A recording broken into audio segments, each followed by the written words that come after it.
15 to the tee, a touchdown, West Lauderdale. Another stop on fourth down for the West Lauderdale Knights defense. We're going to take it off. Quarterback rolls out to his right, looking for receiver. Intercepted, West Lauderdale. Quarterback looking to pass. He goes down. Quarterback sack in the end zone for a safety.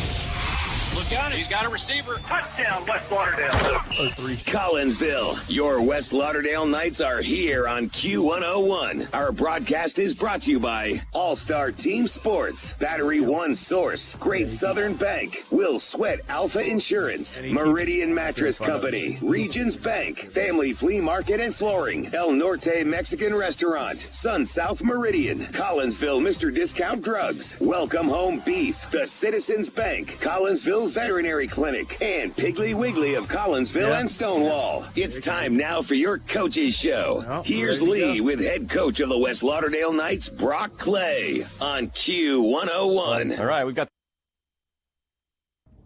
the Great Southern Bank Coaches Show with head football coach of the West Lauderdale Knights, Coach Brock Clay. Coach, congratulations on the 40-21 win over Southeast Lauderdale and getting the team 2-2 to 2-2 record before district play, buddy. Thank you. Very proud of a win. Going to quarterback Jackson Parker, he was 5 for 9 in the air, 85 yards, 1 touchdown, rushed for 75 yards, 2 touchdowns, and basically a limited role in Friday night. So what can you tell us about what Jackson brings to this offense? Jackson had a good ball game. The last 2 weeks have been 2 of his better games. So, that's kind of what we want out of everybody is to be getting better as we move forward. Truthfully, about last week, there's a lot of things we probably would go back and change if we could. Generally, not necessarily the route I generally go with it, but really nothing to do with the Southeast Tigers. Officials came to us as we came out of halftime and said we're going to run the clock, and generally that means, hey, shut it down. We kind of did at that point, and that wasn't exactly the way that the rest of the night played out for us. I had it to do over again, it'd probably be a lot different. Looking at your offensive lineman, there was one play in particular, and you probably saw this on tape. I just don't remember exactly where it was, but Javion Merrill had a key block as he was moving there in the open space for Jackson. But talk about the leadership that not only he provides, but also your other senior lineman, Will Withers. Javion and Will, they've got right at 40 starts between the two of them now at this point in time. Each started a lot of ball games as sophomores and have been, stable factors on our line for the last several years. The experience and leadership that they bring is second to very little, if any, here in the history of West Lauderdale. They're 2 guys that know what it's like to be in the fire. We talk about being forged by fire, and they're definitely forged by fire. They've been with this program for all 6 years of their life, and they're 2 guys that I lean on heavily and tremendously throughout the course of a game and a week's practice. Everybody respects them. Coach Knox leans on them to even teach O-line at different points in time. So very blessed to have those 2 guys in the role that they have. As far as his one particular block, I'd have to go back and look because it's about one every 2 or 3 plays out of Javion.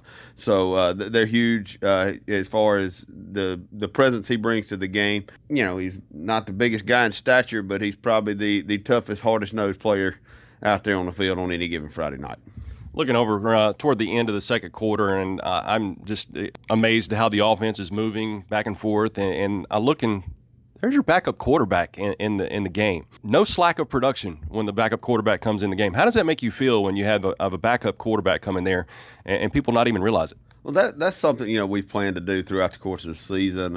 Playing the bigger schools like we were kind of forced to do, it wasn't really an opportunity for us to get that in. We wanted to get Jackson and Caleb in there, the running back, the ninth graders, and get them some live reps in case they are counted on or have to be counted on later on. And no, he didn't step off any.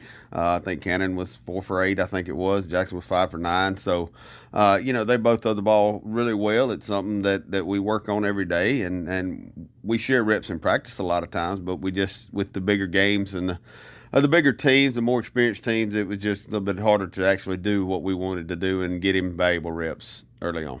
I had just gotten out of my mouth how the chemistry between Cannon Graham and Cooper Luke was last year during their 8th grade season. And as soon as I say it, Cannon's throwing a big bomb to Cooper the next play.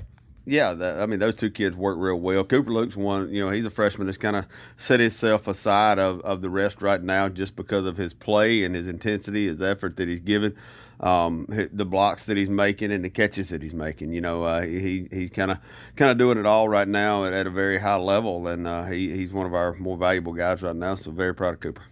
I don't know if we've talked about this next guy, but moving off to the opposite side. Well, I'm sure we did during the senior show back a few weeks ago. But defensively, Mick McNeil had a heck of a ball game. He's another leader on this team, correct? Mick's a guy that we put him in our 12, which is honoring that Bradley House that we lost several years back. So Mick is kind of that defensive spark plug is what we kind of look for there. A guy that just busts his tail all the time. Again, he was a little undersized against some of those other opponents, but his production didn't really fall off. He still worked his tail off. I like to categorize Mick as scrappy. He's always at the ball. He's always around, and ended up in the right place at the right time and picked it off and took it to the house. That's right. Once again, we've got your great Southern Bank Coaches Show with Brock Clay. Division play begins tonight. How important, especially this year, how important is it to win the first game in division play? Every one of them count, Lee, and that's what we've been trying to preach all year long. That's why we made the pushes to even to go to Tupelo several weeks ago. It's just the fact of getting to play. So, I don't know that any one of them. I guess I'd be lying if I said people hadn't already started looking toward that ball game in a couple weeks, and it's supposed to be. It's always going to be in the back of people's minds right now. But we got to get on the right page with this one. Got to take care of this one before we work on to the next one, and that's why we play one play at a time and one game at a time. So that's hopefully. Can't overlook Leake Central whatsoever. Tons of athletes everywhere. Honestly, like we talked about with the team earlier in the week, in my time here, and I don't know why it is, but we're gonna spit and sputter like no other when we go to Carthage, Mississippi, and I don't know why that is. I don't know what the answer to that is. So hopefully we can play a clean game and minimize those mistakes that we've had a tendency of making up there in the past. You said that. I mean, throughout the last 2 or 3 years under Coach Bryant Thomas, they've not had the type of seasons we've normally seen them, but it is. I mean, we played Leake Central, and it's a close ball game. I mean, they got tons of athletes. They're big up front on both sides of the ball. The quarterback and the running back are just phenomenal athletes. We found out the running back last year, I think it was, we found out on Wednesday that he had tore his hamstring. So he didn't participate against us, but the quarterback was still very dangerous. And, I think he's one of the best runners in 4A. So tons of speed right there in the lucky kid.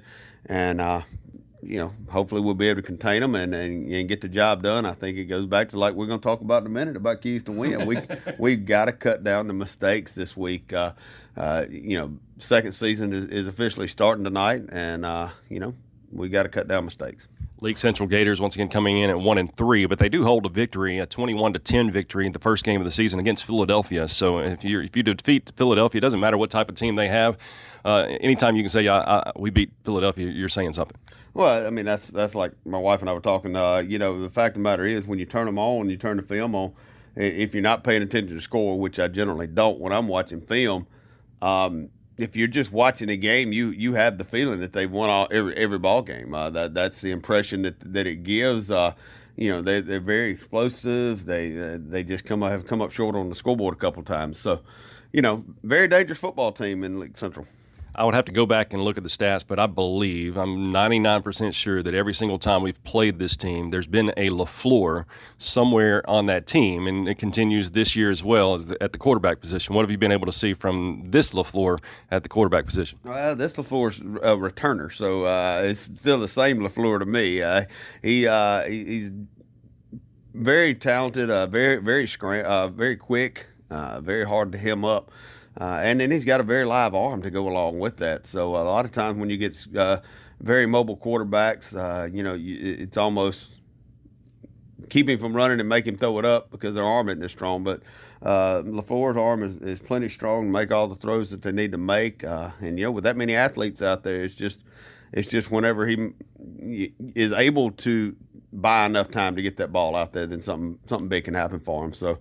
Like I said earlier, LaFleur and Luckett are both really, really good skill players, and they received district awards last year in our district meetings. So very talented kids, both of them.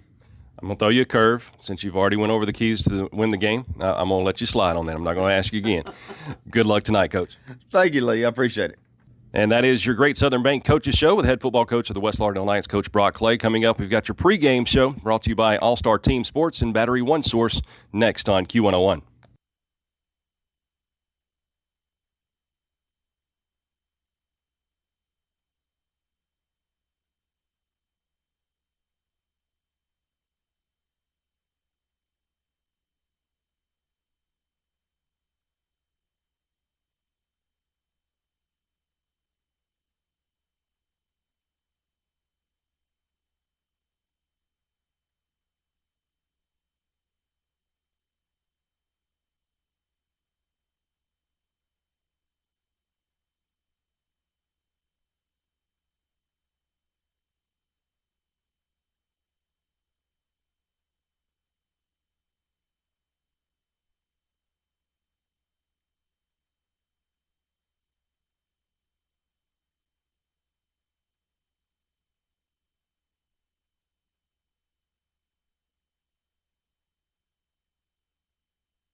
And Leake Central Gators are just moments away from kicking off Region 4 for a play. We're going to break down the Leake Central Gators in just a few short minutes. And they've had some pretty interesting games over the last few weeks. But I'm going to bring in a special guest that actually sat right next to me last week in that Southeast game. Melanie Rogers is her name. She's a fifth grader at West Lauderdale. If that name is familiar, the last name at least, it is the daughter of Mr. Shane Rogers. So, of course, the daughter of our principal for the high school. But, Melanie, you're in fifth grade, right? Right. Is it treating you well? Is Yes, middle sir. school treating you well at West Lauderdale? Yes, sir. All right. I understand you got a favorite football player on this team. 53, my brother Jake. Why does he have to be your brother? I figured you'd be tired of him by the time you got on the football field. Well, not really tired of him. We're not arguing as much as we used to. But he's a freshman. He's a freshman football player. Once again, if you're looking out for him, does he play junior varsity as well? He does. Okay. I think so. All right. I believe they're playing this Monday night, so make sure you get on out there to the junior varsity games and check out Melanie's brother. What do you like best about West Lauderdale, other than your dad's the principal of the high school? I like the we don't really care if we win or lose. We like that we get to play and Just enjoying the sport. yeah. Okay. Well, I had to get her on the radio with me because she sat so close to me last week, and I just knew it in your eyes that you wanted to get on the radio with me. Yep. We'll say go Knights for us.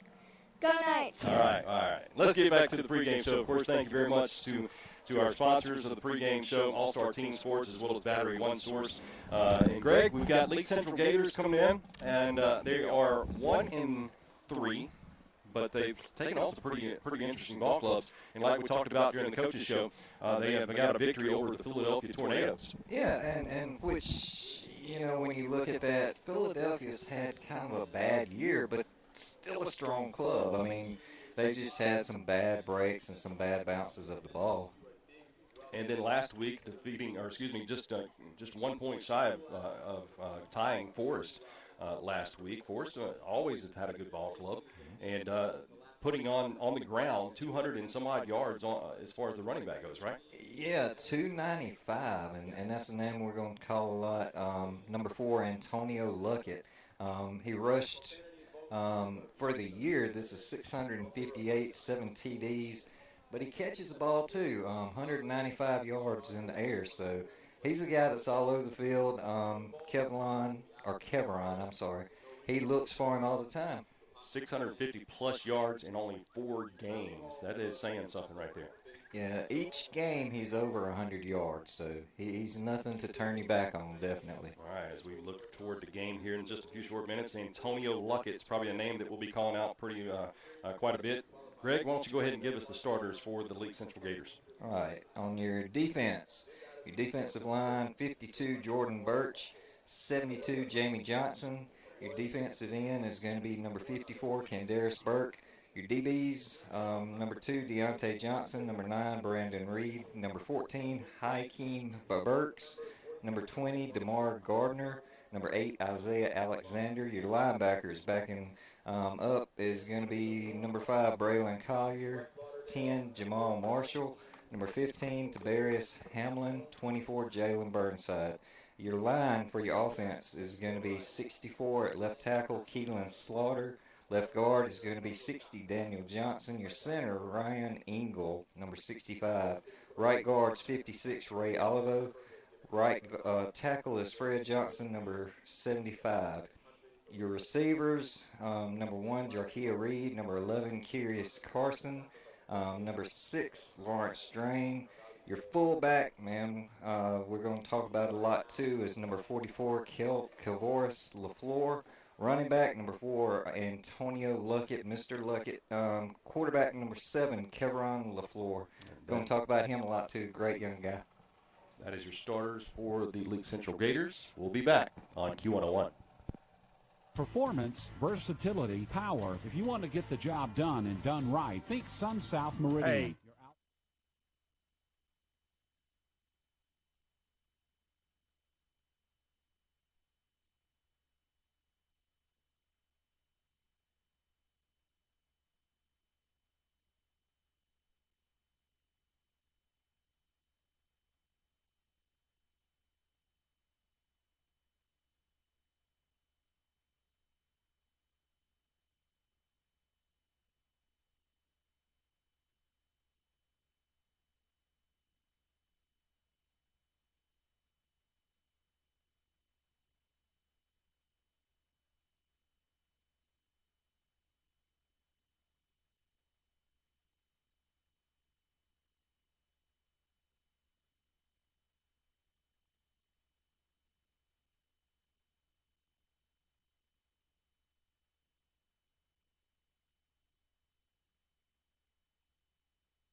Region 4 4A play is just moments away as the coin toss took place just a few seconds ago. Greg, what do we got? Leake Central 1 deferred to the second. All right, so West Lauderdale will be receiving. So with that being said, let's go over your starters for the West Lauderdale Knight offense. On the offensive line, headed up by number 54, senior Lane Williams. Right guard, Javion Merrill. Left guard, Paxton George. Tackles are Logan Johnson and Will Withers. Running back, J.J. Grant. Number 2, halfback, number 36, Eli Cagle. Receivers for the Knights will be Wyatt Castle, number 7. Josh Randall, number 20, and number 1, Brett Busby. Quarterback for your Knights is number 5, Jackson Parker, sophomore. Defensively for the Knights, defensive line, Mon Cole, Isaiah Combs, and Christopher Griffith. Linebackers, Dylan Williamson, Dalton Bishop, Mick McNeil, and Jordan Gowdy. Cornerbacks for the Knights, Jordan Nix and Jaden Kirkland. And safeties for the Knights, Zach Walker and Dylan Brown. Those are your West Lauderdale Knights coming in officially 3-2 with the forfeit of the Equipment Panthers a few weeks ago. Coming into tonight's game, anytime you can win your first game in district play, it's huge going forward, especially this year when you don't even know that you've got next week. Next week is never guaranteed, as we keep on continue seeing teams after team after team having to take a 2-week break due to COVID. So, of course, we do wish all those players well wishes, but once again, you never know when that week comes, you know. Yeah, I believe it was you that was telling me someone addressed our team and made the comment, you know. Here's the kickoff real quick. Going to come down to around the 12-yard line. It's up to the 15, to the 20, 25-yard line, and 30-yard line. Still on his feet. Cuts inside to the 35, 40, 45 midfield before he's being brought out of bounds. And once again, we are in the stands here at Leake Central, so it might get a little loud, but got a nice run back for number 11 for the West Lauderdale Knights. That is backup running back Caleb Collins, a freshman. They'll put the ball just to the, I believe, the opposite side of the 50. West Lauderdale wearing white helmets, white jerseys, and those dark gray pants, while Leake Central all black, highlighted in the orange and white. West Lauderdale on Leake Central side of midfield at the 49-yard line, moving left to right. On your radio, will come out of the huddle with 2 receivers to the left, 1 receiver to the right. Jackson Parker shotgun formation. He has J.J. Grant to his left. J.J. will go in motion.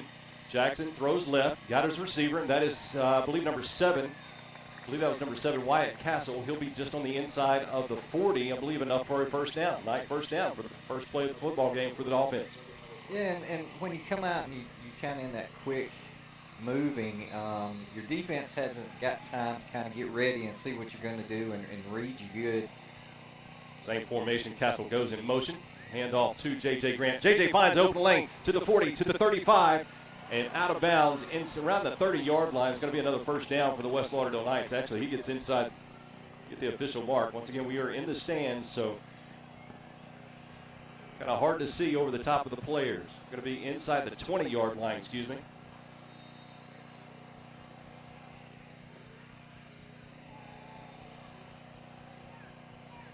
Now the 16-yard line. Jackson Parker hands it off to number 2 again for J.J. Grant near the 15. You're going to try a little bit of that up the middle, and I was looking at their line a while ago, kind of up close, and pretty big boys we got down there. We'll talk about that in a minute. 2 receivers to the left for Jackson Parker in early movement. We'll see if they were drawn offsides. No, they're going to say offsides, Leake Central. So that'll move the Knights near the 5-yard line. You've had the start of the game come about. You've been ready to play all week. You've been getting ready. And now you've had some quick plays. You're just anxious to get across. Second down and a couple yards. Jackson looking to throw, looking left, and overshoots his intended receiver. I believe intended receiver was number 7, Wyatt Castle.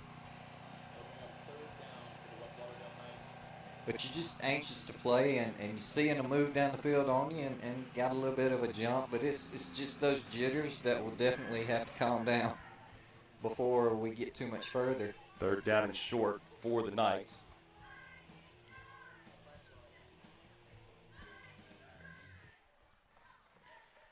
Third down and short. Jackson Parker hands it off to J.J. Grant. Finds him a lane to run in. Let's see where they call him. Not quite in there yet. Said he's going to be down just shy of the goal line, about 2 yards shy of the goal line, but it will be first down and goal from the 2, what it looks to be 2-yard line.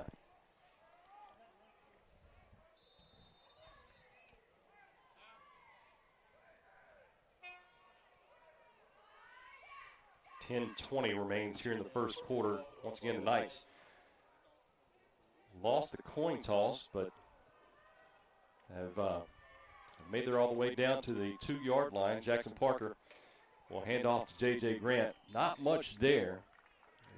Be back to the line of scrimmage, so second down and goal from the 2. I actually lost a half a yard or so.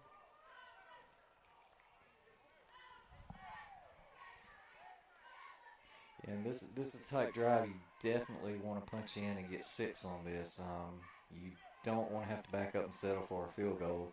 Loading up that right side with 2 receivers. That is Brett Busby and Wyatt Castle. Got an I formation with Eli Cagle leading the way for J.J. Grant. Parker rolls out to the right. He's got his receiver and out of bounds goes his receiver. So incomplete pass will bring up third down. Yeah, Brett was doing a pretty good job of kind of cutting back out to shake his defender. Just ran out of real estate in that end zone. So 9:24 remains in the first quarter. No score, but West Lauderdale threatening. Third down and goal from inside the 5-yard line.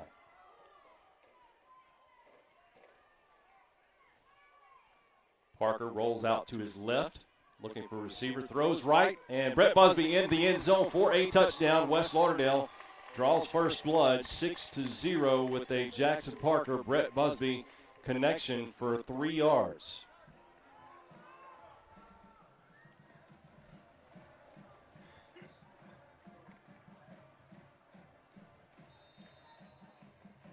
West Lauderdale will line up in their swinging gate. Now, field goal formation. Parker will be your holder. Zach Walker, your kicker. There's the snap. Kick is up and is no good. Wide right, says the officials. So West Lauderdale 6, Leake Central about to receive the football. We'll be back on Q101.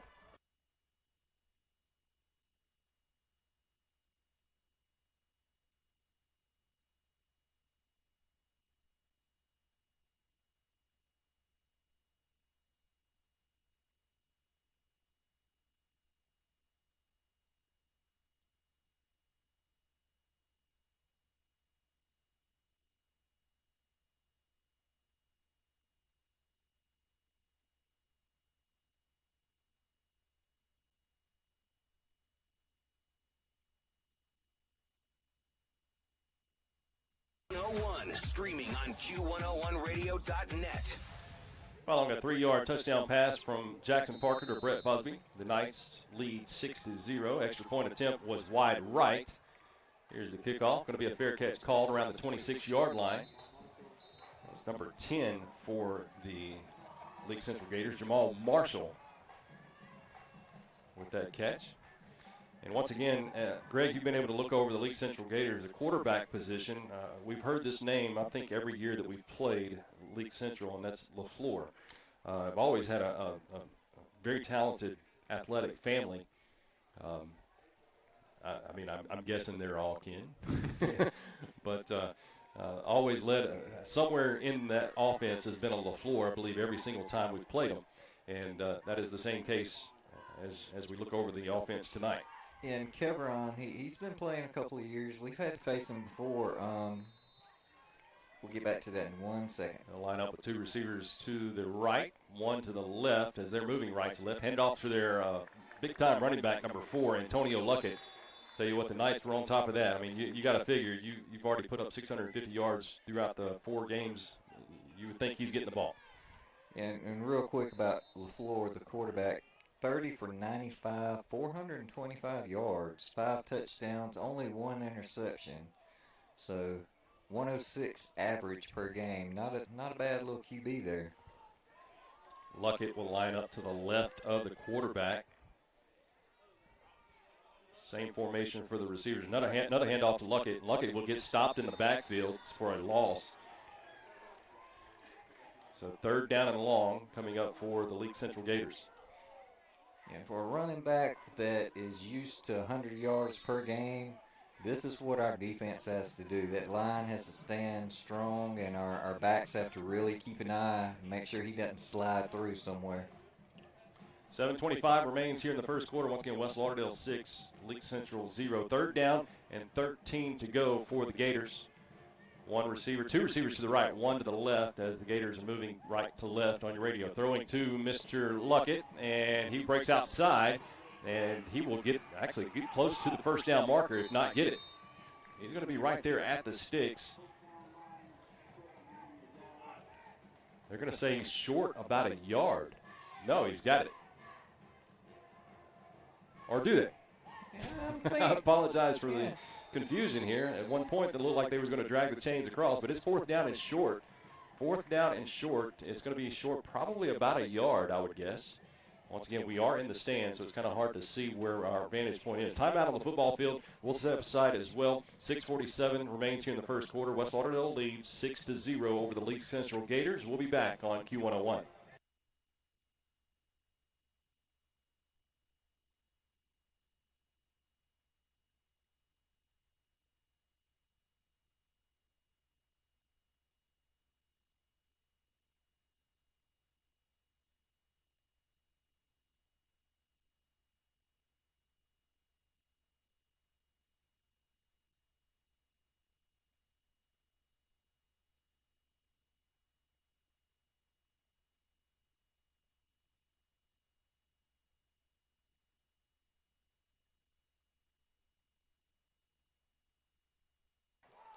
Electing to go for it here. It's fourth down and about 2 yards to go for the Gators.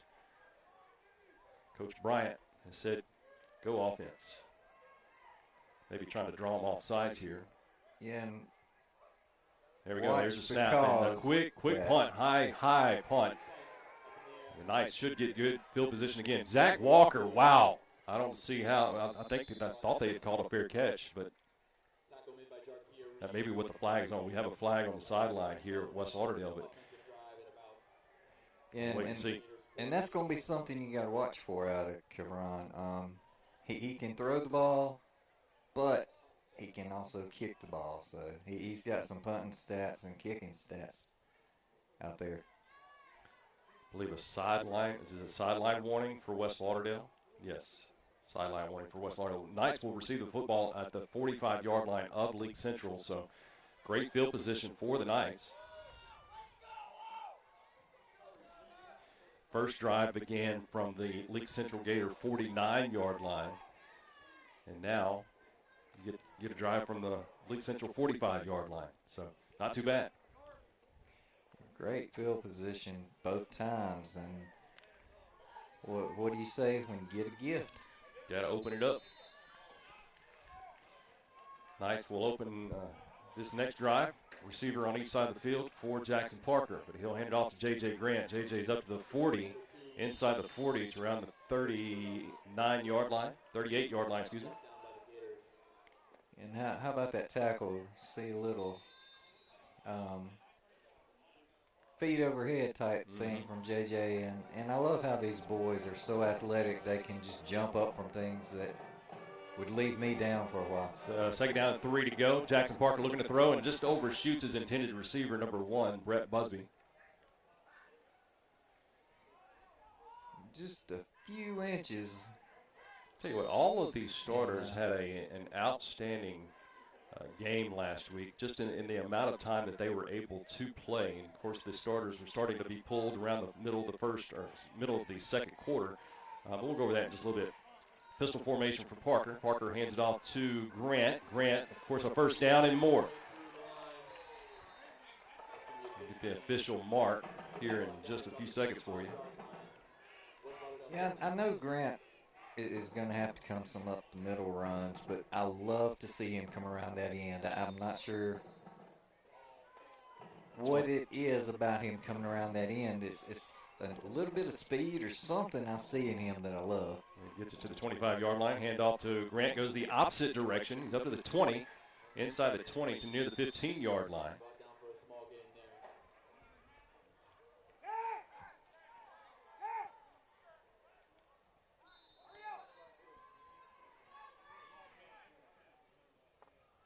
About a yard shy of the 15-yard line. Second down and short. The Knights will line up 2 receivers to the right. That's Wyatt Castle in the slot. Brett Busby wide right. Going in motion is Eli Cagle. Parker will give it to a man again. J.J. Grant, he was initially stopped there at the line of scrimmage. May have been even behind the line of scrimmage, but he pushed forward for a first down. All he needed was about a yard. That's about what he got. Maybe just a tad more than he did need for the first down. So 14-yard line, I believe, 13-yard line.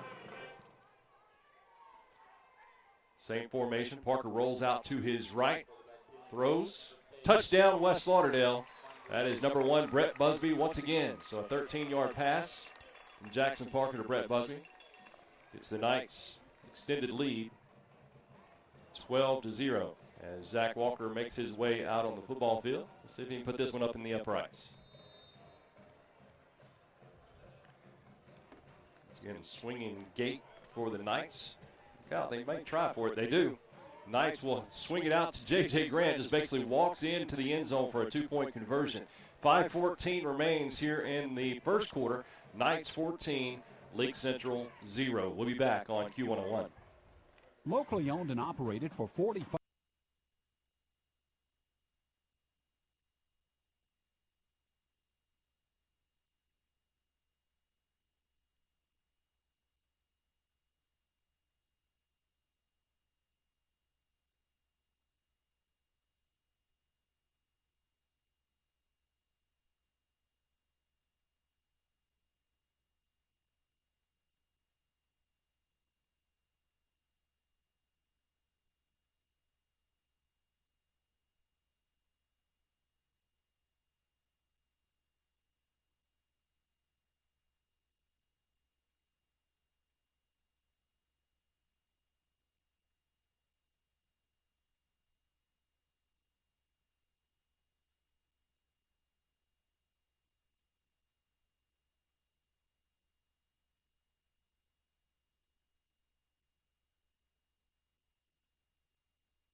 First 12 minutes are in the books here in Leake Central as the Gators and the Knights, first game of Region 4 4A action.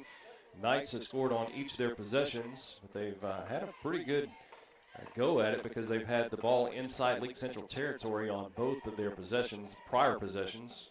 They face 3rd down and 13, however, as they swap sides with the football field. Ball is just on the inside of the 30-yard line, outside of the 30-yard line, excuse me, to the 31, moving right to left, their own 31-yard line. 2 receivers to the right, 2 to the left.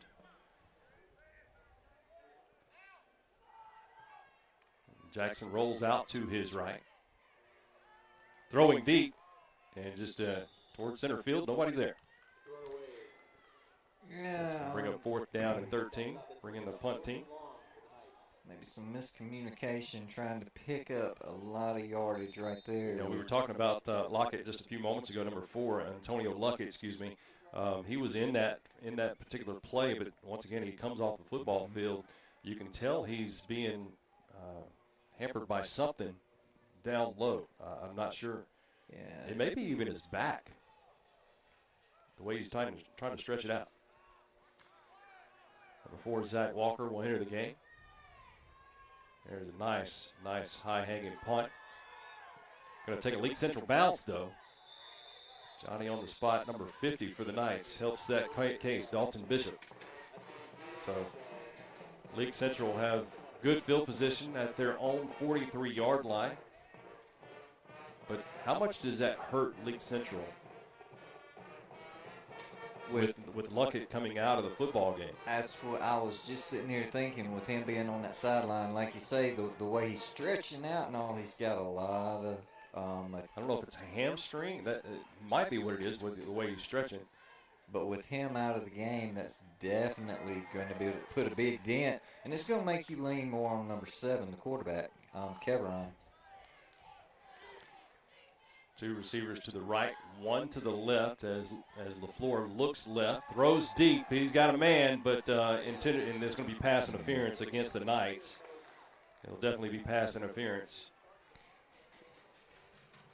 But as much as it hurts the Leake Central side, now on our side it helps our defense out because that is one man we don't have to watch all night long. But you definitely want him out there. I was looking forward to seeing this young man. Which the Knight's still young. I mean, he may still come out, but as of right now, the trainer's tending to him.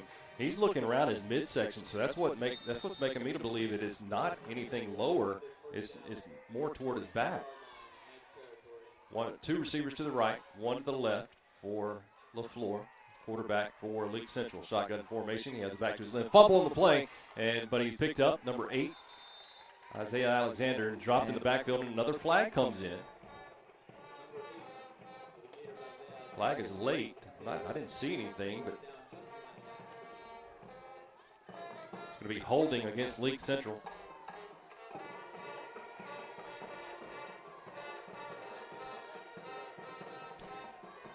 And Lee, you have to wonder, also with the temperature kind of dropping a little bit tonight, these guys have not had a full season. They have definitely not played in the cooler temps yet, and just getting the muscles worked out and pulled out. But, I'm sure that all week long they've been preparing a whole lot better than what I think.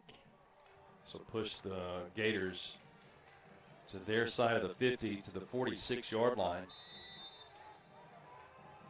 First down and long. LaFleur going to take it himself, and not much there, maybe a couple of yards. But to get a first down, you're looking at getting all the way to the 31-yard line of West Lauderdale. And they're currently spotted at the 46-yard line of their own.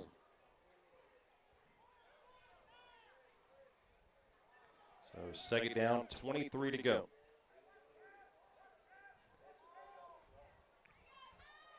You got to be looking for some air to come under a ball right now, but Leake Central has a way of doing things a little bit different than what I... There's LaFleur looking to pass. Got a little screen set up. Just gets on the Knight side of the 50 to about the 47-yard line. Still going to bring up third down and long.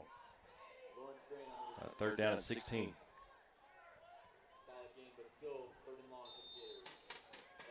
Yeah, and picking up yards like that is great unless you have a mile to go.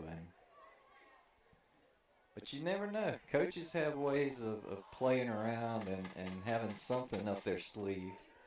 Two receivers to the left, one to the right for LaFleur.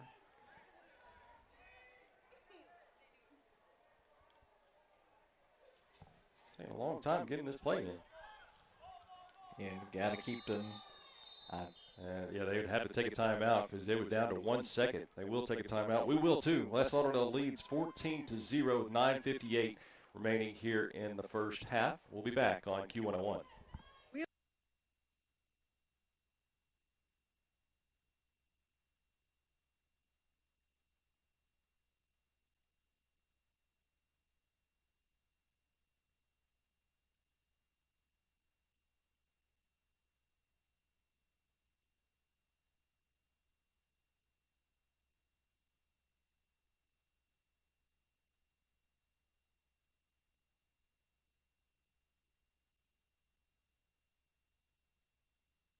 You're listening to West Lauderdale Night Football. We're the West Lauderdale Cheerleaders, and we love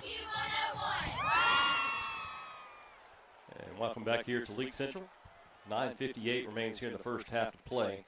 The Knights once again lead by 2 scores, 14-0. Leake Central faces third down 16 from the Knight 47-yard line. 3 receivers to the left, 1 to the right as the Gators moving left to right. Quarterback LaFleur will roll out to his left, being chased by a host of Knights. Makes the connection at the 40-yard line, tackled immediately, so it's going to bring up fourth down. But decision time for Coach Bryant Thomas. I mean, you're on the Knights side of the football field. You really have not much to lose. You could I like to go for it. It's going to be about fourth down and 7 for the Gators. And this is one of those things that if you had number 4 in there, you know it'd be a whole lot different or a whole lot easier decision to make. I was just looking at number 8 there, Isaiah Alexander. He hasn't really been back there a whole lot all year long. Hasn't really put some stats on the board. Here's LaFleur, going to throw right. He's throwing deep. He's got a receiver and almost picked off. Almost picked off. It's going to be Knight ball at the 37-yard line, I believe. 37, maybe 38-yard line. Yeah, 37-yard line. Once again, the 2 first possessions for the Knights turned into points. One a 3-yard touchdown pass. The next a 13-yard touchdown pass. Both from Jackson Parker to Brett Busby.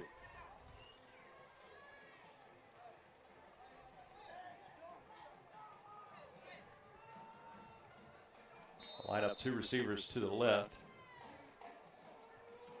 Wide left is Brett Busby. I believe that's Wyatt Castle in the slot. Eli Cagle going in motion. Hand off to J.J. Grant. Comes off to this near side. Still on his feet to the 45. Into Leake Central territory to the 48-yard line. How did he break free, Greg? He had some excellent blocking around that line. I mean, you know, we talk about him here and there. Don't give them, or I don't give them the credit they deserve. But the line that we have, Coach Knox and them, they have done a great job. These guys will put a block and a hurting on you quick. Same formation for Parker.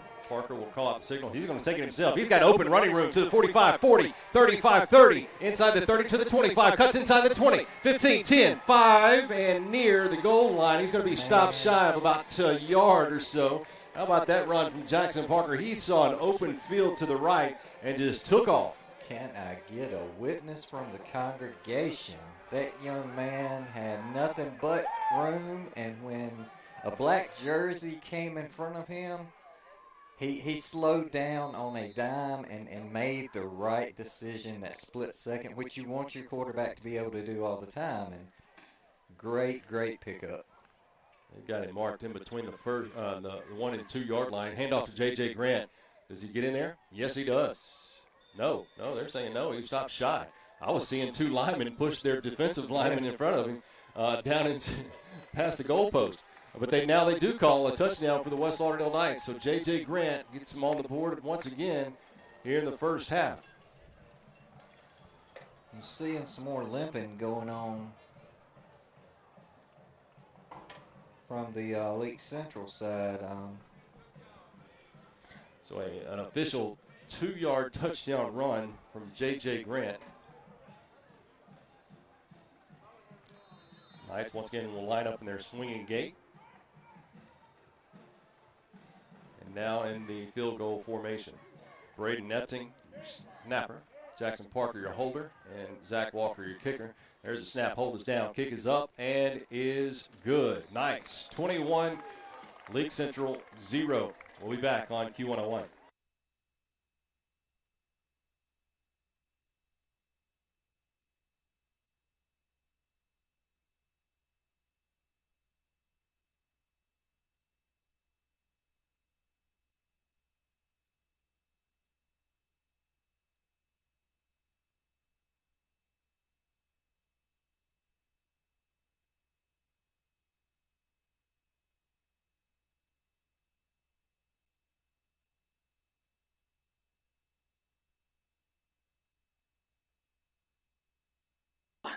Following a 2-yard touchdown run by J.J. Grant, the Knights lead now by 21 to 0. But a huge run by Jackson Parker set that up. Look who's back to receive the. You got number 4. Short, high-hanging kick for the Gators, or for the Knights, excuse me. But they'll call a fair catch at the 39-yard line. And it's a great thing to see number 4 back there. Great thing, or smart thing to kind of keep that ball short and not put it in his hands. I want to see him play, but I don't want to see him run it back. Right, yeah, I was trying to think of a way to put that without sounding like a smart aleck, but there wasn't one for me. I think they said they down at the 38-yard line. And this is when the ball game's about to take a whole new dynamic. 2 receivers to the right, 1 to the left, and Luckett will get the handoff, and he is met after maybe a 2-yard pickup.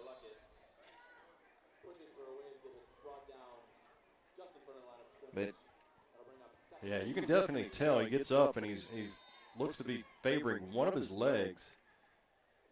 But once again, the way they were stretching him a few moments ago, it looked more like his back or either a hamstring area.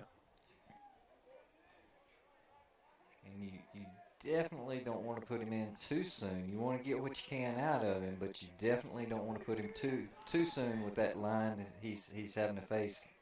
Second down, 8 to go for the Gators, and they'll hand it off number 4 once again, Luckett. And Luckett is met by a massive line. There's some tempers flaring. That should be a flag. Yep. Zach Walker continued to go, but there was a punch thrown, and he may have. I didn't see an ejection, but it definitely very well could have happened because there was a punch thrown. Yeah, if we. It will be against the Gators. If we were to look at that in all, that would definitely qualify in the rule book as an ejection there. But I guess from where the officials were. Personal foul against the offense. And they have not, I believe they have shown a signal of ejection. Hey, I was trying to take up for them, but I don't have to anymore. Huh? Currently the ball is placed at the 21-yard line after the penalty.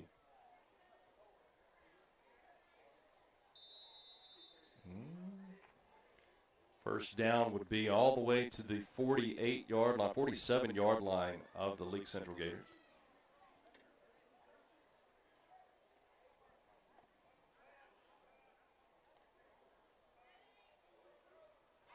One receiver to the left, 2 to the right for the Gators. moving left to right. Once again, facing second down and long. LaFleur is your quarterback. He looks left, throwing left, and he's throwing deep. And incomplete pass going to bring up third down and long. I'll tell you what, Mr. Nix over there, Jordan Nix, who's been the corner that has been really just on the main receivers pretty much all throughout the year. He has been in the pocket of those receivers. Sure, he got the penalty thrown at him just a few moments ago, but you're going to have those. Oh, yeah. But no, I tell you what, Jordan Nix has really impressed me throughout this year, sticking in the pocket of those receivers. And, he's going to give a few inches on each receiver he faces, but when you're in that pocket and you're not allowing them to get separation to get a handle of the football, you're doing good. Little swing out pass number 6 for the Gators, and he'll be stopped at the 25-yard line. Number 12, Mick McNeil, who had a game of his life last week, makes that tackle. And once again, we've got extracurricular activity going on. Flags coming every direction, but we just have to get calmed down. There's still a lot of football to go. That scoreboard does not look that bad. And I'll say sportsmanlike conduct again for the Gators. If they're not careful, this is early in the game. Those tempers, all they're going to do is get a little hotter. Right. Currently, it's 21-0 in favor of the Knights. 5:58 remaining here in the first half of play. 2 touchdown passes from Jackson Parker to Brett Busby in the first quarter, and just a few moments ago, a 2-yard touchdown run by J.J. Grant. And the thing you've got to keep in the back of your head, if you get ejected, this is district play now. So you get your star players put out, you're not hurting yourself. You're hurting your team, your coaches, your fans. You're hurting your whole school. So LaFleur will be punting basically around the goal line as the ball is spotted at the 10-yard line following that penalty. Braden Epting will be standing at the 35-yard line. Ball is actually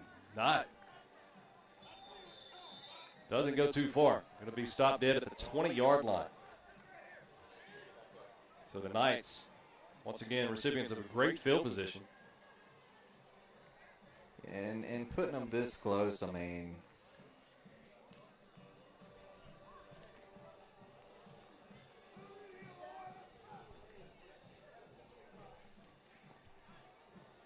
Knights will have it actually inside the 20 to the 19-yard line.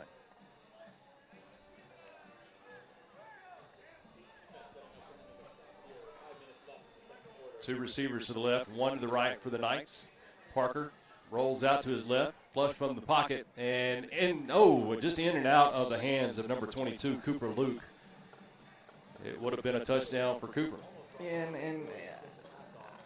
I'm not sure exactly. I'm not in his shoes, but he did have some company coming pretty quick. I don't know if footsteps, made that ball pop out or what, but those are the kind that you hate to see gone. Second down and 10. Parker will turn around, put it in the belly of J.J. Grant. J.J.'s at the 15 to the 10. 5, touchdown West Lauderdale. J.J. Grant with his second touchdown of the football game. This one a 19-yard touchdown run. Just call him straight butter because he's that smooth. That's nice. How long you been working on that one? That's what hold on. That's what happens when you came up with that one last week. You said I'm gonna use it this week. Put that to the side.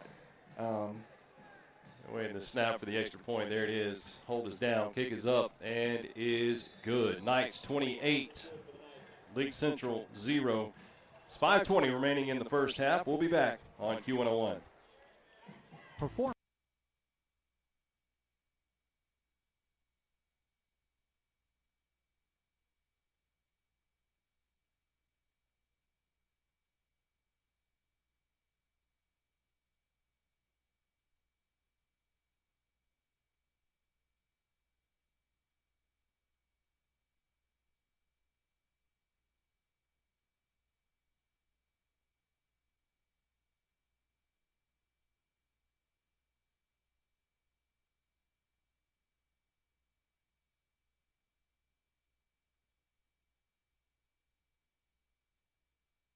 0.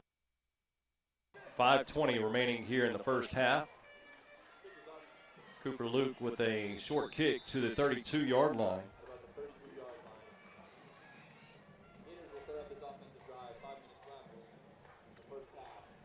You know, Lee, looking through the charts this week and through the stats and just kind of going back over some games, it's amazing how many athletes we have on this team.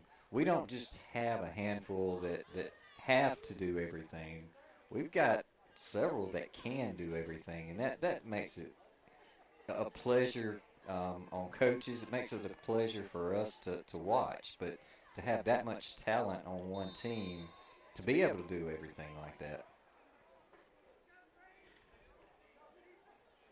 LaFleur will hand it off to his running back in the backfield with him, and there's no room to go. The Knights will drop him in the backfield for about a yard, maybe even a 2-yard loss. It'll be second down and 12 to go for the Gators. And like I said earlier, you know, Isaiah has not seen a whole lot of time with hands on the ball. Talking about backup running back, their main running back, if you're just now joining us, came into tonight's ball game with 658 yards in 4 and hit hard by number 42, Dylan Williamson, one of the hardest hitting guys on the football team. It's going to be third down, 8 to go for the Gators. Have the football at the 34-yard line.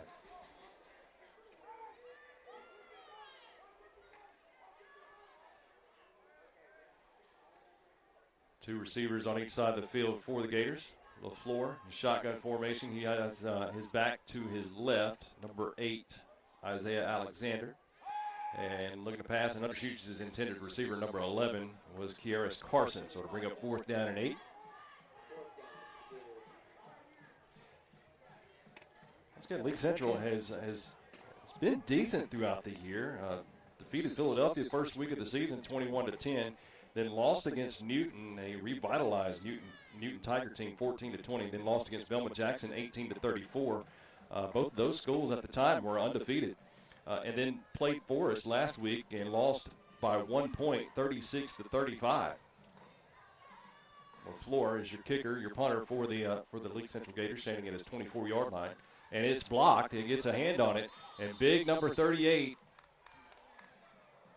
Mondre Cole, gets to basically lay on the football at the 35-yard line of Leake Central. Now, you know, I'll tell you what, we've had 4 touchdowns in tonight's ball game, but more than likely you're not going to see many stats on the stat sheet yet because they've all been on the inside of Leake Central territory. Every single touchdown has been on the inside of Gator territory. Yeah, the numbers are not going to be there as far as the yardage, but definitely as far as the scoreboard. So this one from the 35-yard line of Leake Central. 2 receivers to the left. Also an H-back to the left as the Knights move right to left on your radio. And Cameron Graham enters the game. And that's Caleb Collins in the game as well as the running back. He gets all the way to the Leake Central Gator 20-yard line, I believe. There's a tent in my way, so I'll have to get you the official yard. Yep, 20-yard line is where they'll spot the ball. So in comes a few freshmen, number 9, Cameron Graham, and number 11, Caleb Collins in the backfield there. Brett Busby will remain in the game. Also Wyatt Castle for the time being. Brett lining up wide left, Castle in the slot to the left. And Cannon going to be, well, actually, he's got a receiver. That is, oh, goodness, number 44. That is Gunnar Knapp. He actually scored a touchdown reception in the first game of the season. Had it right there in his midst, but that was one of those that you don't like to see, but you often do whenever a receiver is wide open. It's like you know it's about to happen, and then all of a sudden you drop it. Yeah, and you got to give it to Cannon. I mean, he had paws all over him. And so second down and 10 from the 20. Hands off to number 13 for the Knights, Dustin Page. Gets up near the 15-yard line. It's going to be a gain of let's see what the official marks it. Yeah, puts it right down on the 15-yard line. So gain of 5, third down and 5 for the Knights.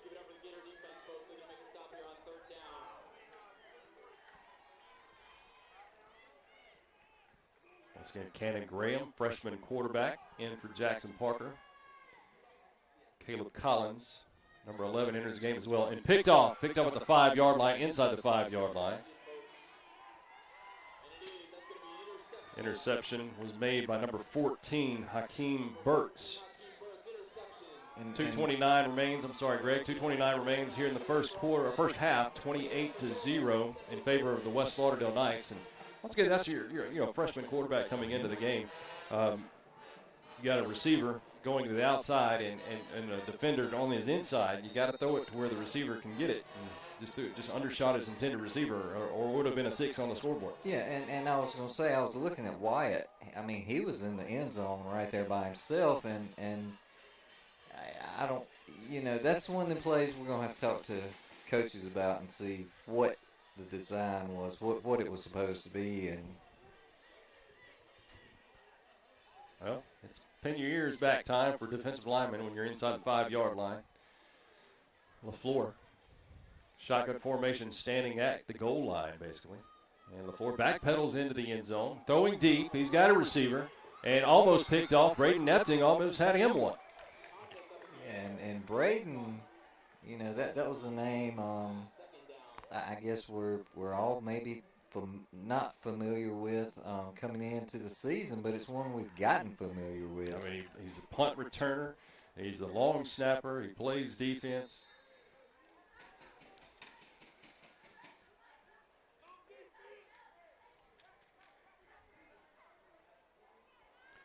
Second down and 10 from the 5-yard line for the Gators. Their own 5-yard line. Hands off to number 8, Alexander, and he is stopped for no gain. Actually, a loss of a couple. And now it's going to start getting interesting.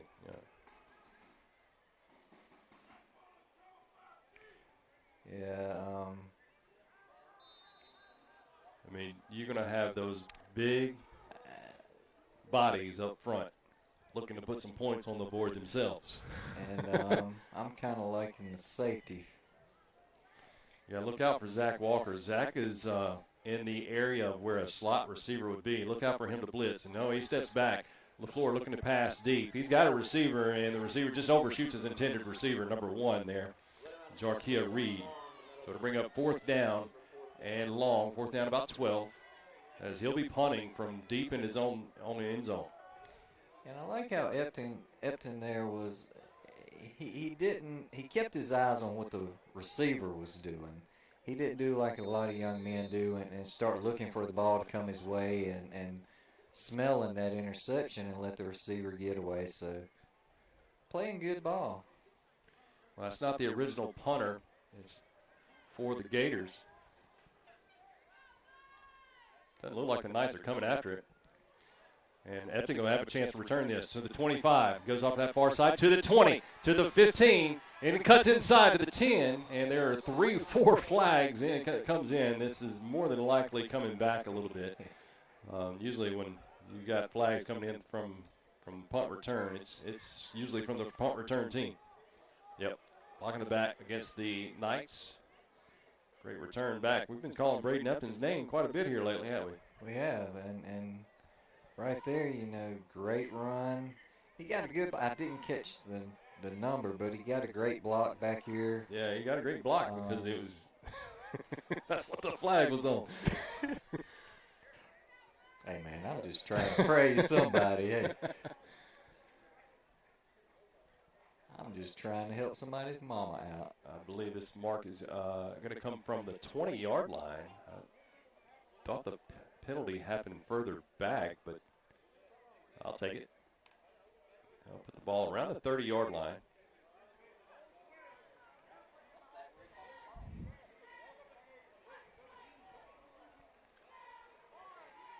Two receivers to the left, one to the right, and Jackson Parker re-enters the football game. He'll have J.J. Grant, I believe that's J.J. To his left, yes. Yeah, it looks like the build. Parker called for the snap. There it is, and Jackson looking toward Barrett Busby again, and hits his shoulder pads and bounces free for an incomplete pass. Second down and 10 from the 30-yard line. Once again, the Knights lead 28-0 1:24 remaining here in the first half. Remember, last week the Knights had a 40-0 game going into halftime.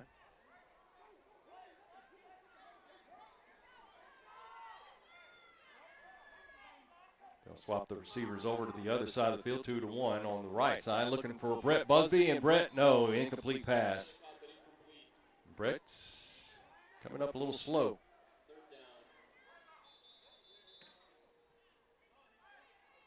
And Brett's still down. He crouches down in a catcher's stance, but gets on up on his own power. Will walk off the sideline. Might have knocked his own breath out of him the way he landed. He landed on the football. Yeah, I was going to say. So he might have. He may be huffing coming off the field. Yeah, trying to get some air. Precarious position. Yeah, the way he's holding his hands. I believe it just knocked the air out of him. Two receivers to the right, one to the left. It is third down, 10 to go. Looking for a receiver, that's J.J. Grant. J.J. to the 25, out of bounds. Just shot. Late flag comes in. This might be going against Leake Central.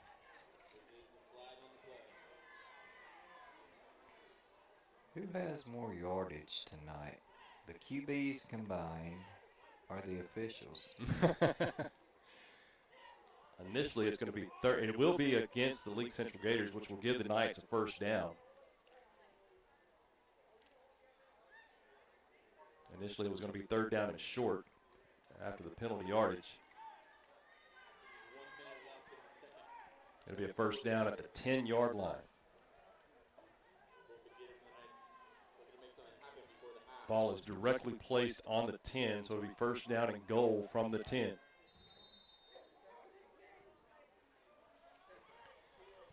Pistol formation from Parker.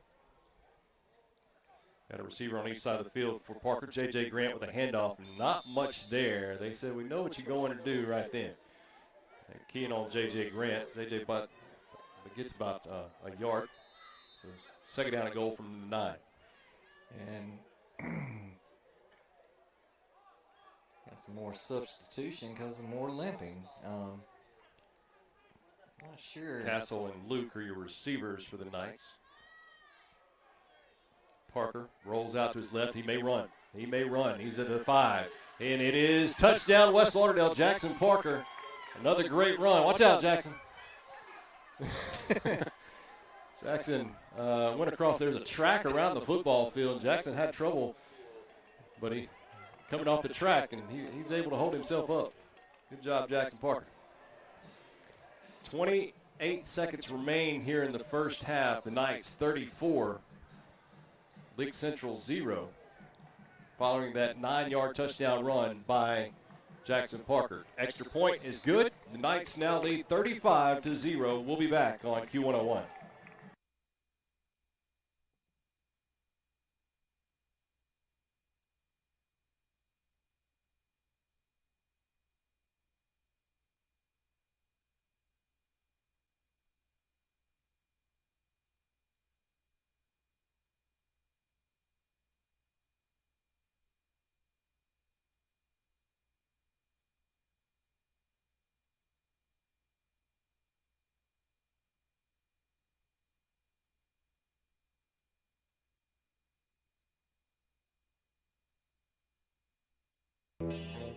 Following a 9-yard touchdown run by Jackson Parker, the Knights extended their lead to 35-0 with 28 ticks left on the clock before halftime.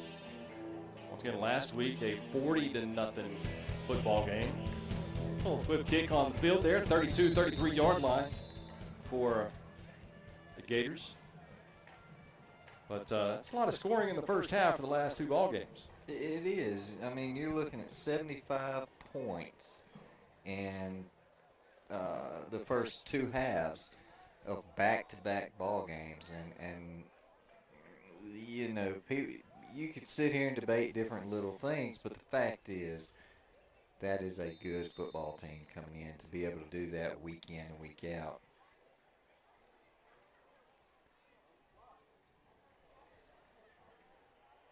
Gators once again will have the football at their own 32-yard line. kind of stopped themselves tonight, quite a few drives. 2 receivers to the left, 1 to the right for the Gators, who are moving left to right. And LaFleur will go under center, probably to kneel this one. Yes, they'll kneel it down, and that should be the last play of the first half. Good job. Well, I say that. Well, yeah, that will be the end of the first half. Once again, the Knights 35, Leake Central Gators 0 as we end the first 24 minutes of play here at Leake Central. When we come back, cover with the halftime show. Once again, the halftime show being brought to you by Will Sweat, your Alpha Insurance agent, as well as Meridian Mattress Factory. We'll come back with a scoring summary, also an update on the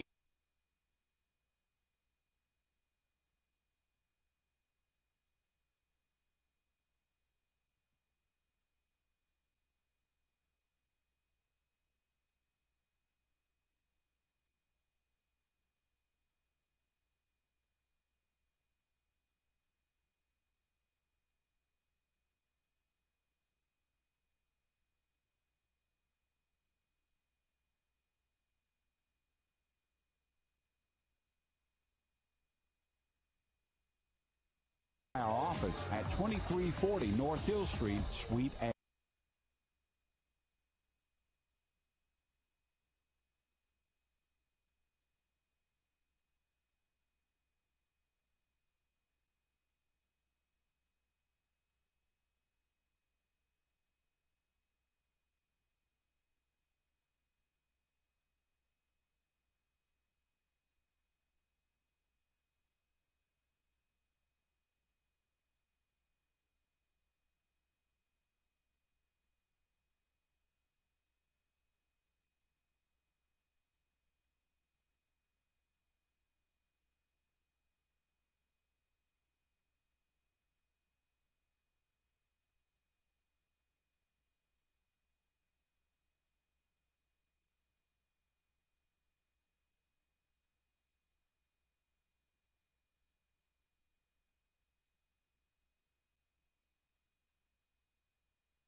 Meridian Mattress Company. Here's Lee and Greg with first half stats and thoughts on the second half of tonight's game on Q101. Once again, welcome back to Leake Central here in Carthage, Mississippi, as the West Lauderdale Knights have taken a 35-0 halftime lead. Pretty good when you can score 35-plus points in the first half of play. Of course, piggybacking off of last week's score, 40-0 as they led Southeast Tigers going into halftime as well. But here's how they got there at 9 minutes and 17 seconds into the first quarter. Brett Busby on a 3-yard touchdown reception from Jackson Parker. The Knights would lead 6-0 as the extra point sailed wide right. 5:14 remaining in the first half. Brett Busby and Jackson Parker connection was not finished. About a 13-yard touchdown reception. Knights elected to go for 2. And extra Extra point was good. Knights led 14-0.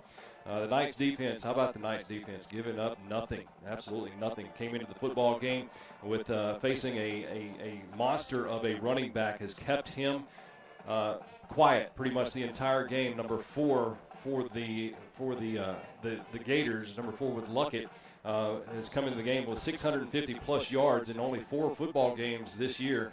And he has been quieted down by the Knights defense tonight. In the second quarter, the Knights extended their lead to 21 on a 2-yard touchdown run by J.J. Grant. Extra point was good. 5:20 remaining in the first half. How about J.J. Grant? Once again, a 19-yard touchdown reception. Extra point, once again, good. 28 seconds remained in the first half. Jackson Parker on a 9-yard touchdown run, quarterback run, extended the lead to 35, but that wasn't the fun part of the play here. If you're looking at me right now, and Stephen, I'm going to ask you to face the camera to my left at the track here. If you can see the track here, if you're watching us, Jackson Parker actually came from this sideline and went all the way across the track and almost started to slip down. Almost held himself up, but you see that hill that goes down where the light pole is. He about went down that hill. If it wasn't for that little cable right there, you would have seen your starting quarterback go down in that gully. And he did a great job to keep his self on his feet. So Jackson Parker once again extended the Knights' lead on a 9-yard touchdown run just before halftime, 35-0. So that's your scoring summary. Once again, when you can take a 35-point plus halftime score, you're doing something good, right, Greg? Exactly. And you want the stats real quick? No, we'll do the stats after our next break. It's going to kind of blow your way. So. And when you hear the stats, they're not going to match what you would think they would be because of the scoreboard showing 35-0. The scoring for the Knights have came while they've had the football and their drive starting inside Leake Central territory. So we'll come back with those stats and see where we are standing at halftime. But once again, your halftime show being brought to you by Will Sweat, Alpha Insurance Agent, as well as Meridian Mattress Factory. We'll come right back after 3 minutes. Once again, the score 35-0. This is West Lauderdale football on Q101.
to you by Alpha Insurance Agent Will Sweat, as well as Meridian Mattress Factory. Knights have a 35-0 lead at halftime. Looking forward to the second half coming up in just a matter of moments. But let's go around some scores from around the area real quick. We'll try to get you as many as we can. A little surprising score, maybe, but good job to the Meridian Wildcats. They are leading, or at least the score we had the last moment we had. Meridian Wildcats leading the Pearl Pirates 20-13. Good job there, Meridian. Northeast Lauderdale, Louisville, the only other score that we have in our district play. The other game would have been Kosciuszko and Choctaw Central. Of course, Kosciuszko having to step aside this week and next week due to COVID. But Louisville leading the Northeast Lauderdale Trojans 20-0. That was a second quarter score. See if we move down. Union and Newton tonight. Union 28, Newton Tigers 0. Tight ball game with Pisgah and Lake tonight. Pisgah is 21, Lake Hornets 20. Scott Central and Philadelphia, that's always a good game to watch there. Scott Central, of course, I have not been able to watch another football game in quite a long time. But anyway, Scott Central 20, Philadelphia 12. Scott Central has an 8-point lead in that. Speaking of 8 points, Florence Eagles lead the Quitman Panthers 8-0. Morton Panthers over the Kemper County Wildcats 17-14. That was a halftime score. We have yet to get a score for the Newton County Cougars yet. Maybe we can work on that. They're going to be off tonight. Minden Hall canceled. Okay. Thank you very much, Greg. We've got Lamar over Columbia Academy 35-0 at the half as well. They're trying to keep up with the night score tonight. But Lamar leading Columbia Academy 35-0. I believe I had a couple of more here. Forest and Clarkdale. Forest Bearcats. Of course, Forest Bearcats faced this very own League Central team last week. Forest Bearcats lead 25-14 over the Clarkdale Bulldogs. Nanawaya having an awesome season, 47-6 against Noxapater. That was yesterday, I believe. That was that last night, I believe. And that's all the scores we have for you so far tonight. But once again, the Knights lead this one 35-0. I told you just a few moments ago that I've not been able to watch another football game in quite some time. I forgot to mention this, Greg. The Knights have been on the radio for 200 Friday nights as of tonight. And that may not sound like a whole lot to some people. It does to me. When you think about it, and you know, with today's technology, today's times, and just with you know, the you can't do this without fans and without sponsors, and sponsors aren't going to put money into something unless they know that the fans are listening. And 200 games, a lot of memories, a lot of things that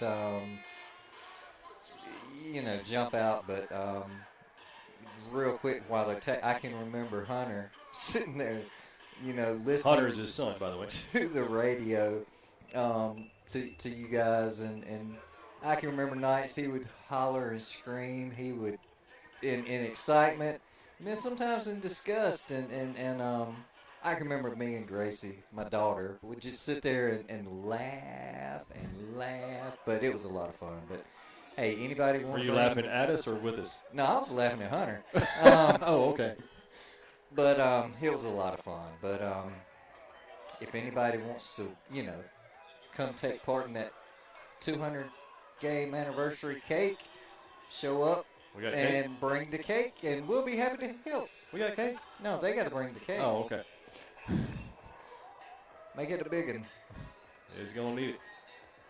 Knights lead 35-0 once again at halftime over the League Central Gators. And next week, we told you we'd tell you more about this. Next week, on the schedule is the Kosciuszko Whippets at home. However, we've already mentioned that Kosciuszko is not going to be able to play next week due to the 2 weeks guidelines for COVID.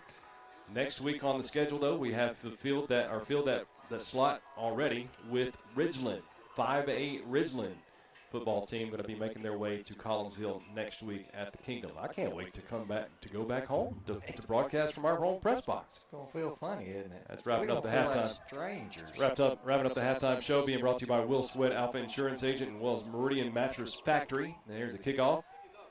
Cooper Luke doing those duties, and the ball rolls inside of the 20, and he will be, no, he breaks free.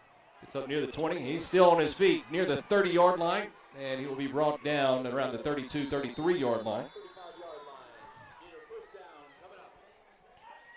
Just couldn't get a hold of that young man, number 20, DeMar Gardner. Just reaching up high and not getting a good grip, but got to give it to him. Pretty good little run there.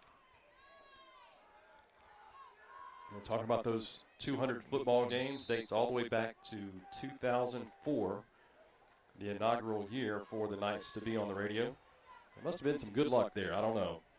That was a special year. Went all the way to the state championship that year. Fell to Senatobia.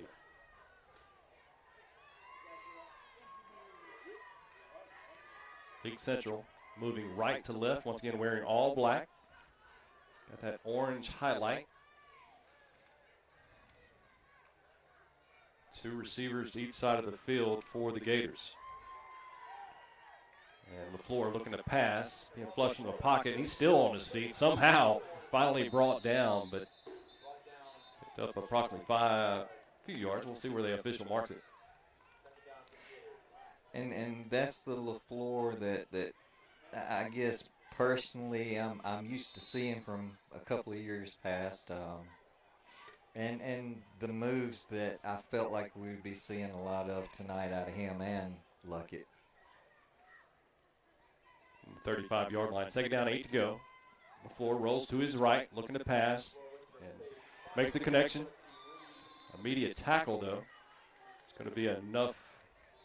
Is there enough for a first down? No. Well.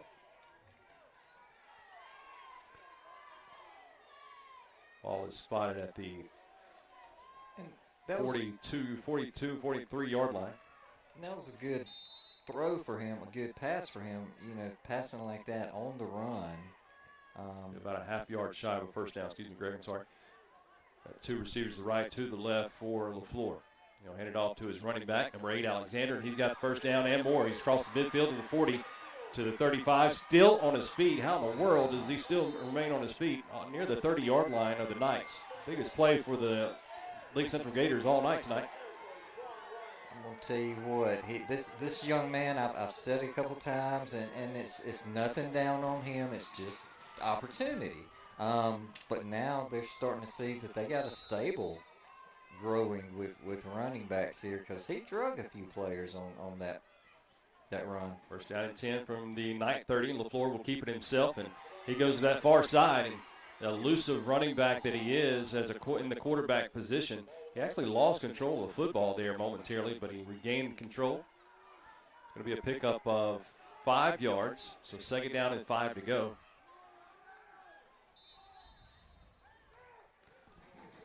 Have the ball just on the outside of the 25-yard line. Deepest they've been into Knight territory all night. Second down, 5. Gators have 2 receivers each side of the field for LaFleur. They'll send 2 receivers in motion. That should be a flag, and it is. They'll back them up to the 30-yard line.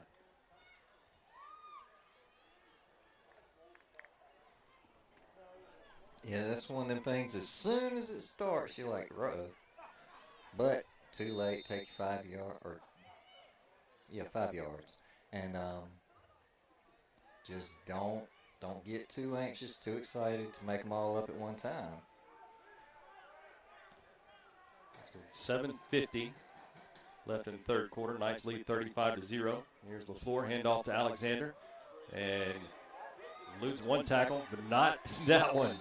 Going to be a drop of 3 yards. So what was second down and 5 from the 25, now the Gators find themselves third down and 13 from the 33. And that was Dalton Bishop, one of the ones in on that tackle. That's a name that we don't talk about enough. It's hard to mention all of them, but great football player in his own right.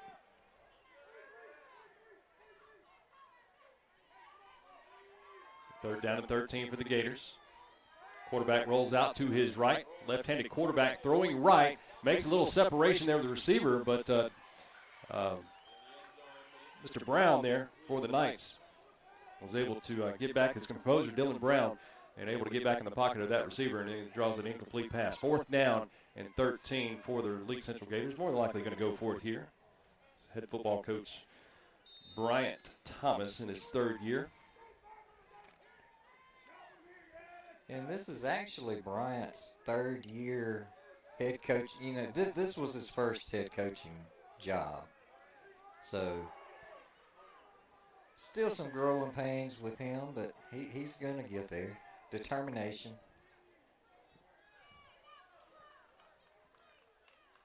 Fourth down and 13 for the Gators.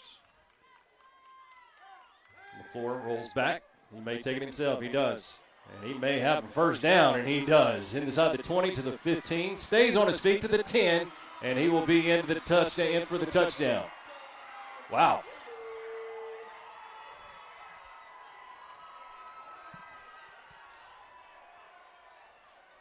A 33-yard touchdown run.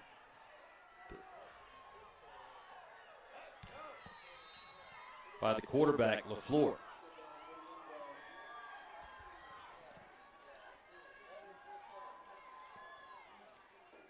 Doing the extra point duties for the Gators, number 28, Jason Tamaj.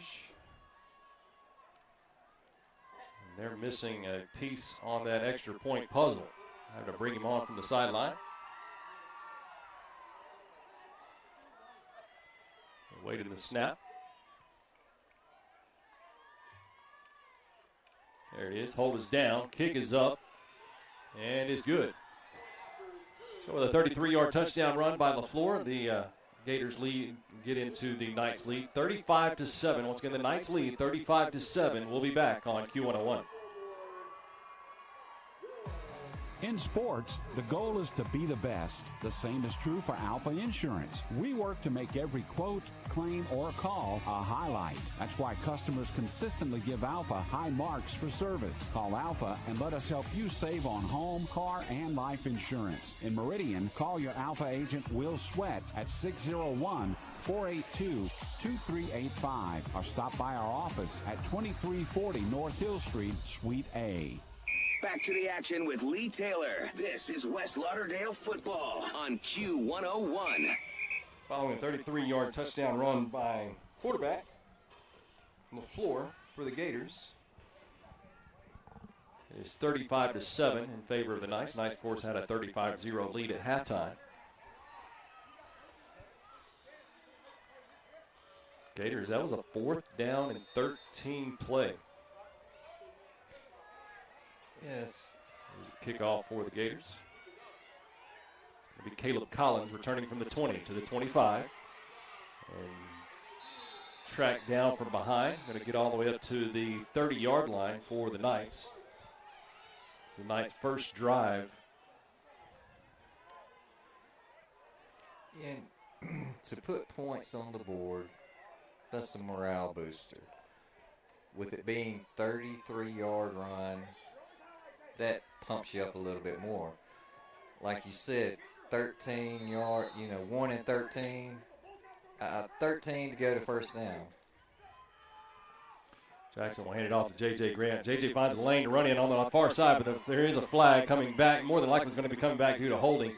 But initially, Grant took it into Leake Central territory. And it will be holding against the Knights, and this flag will be marked from the 31-yard line, it looks to be.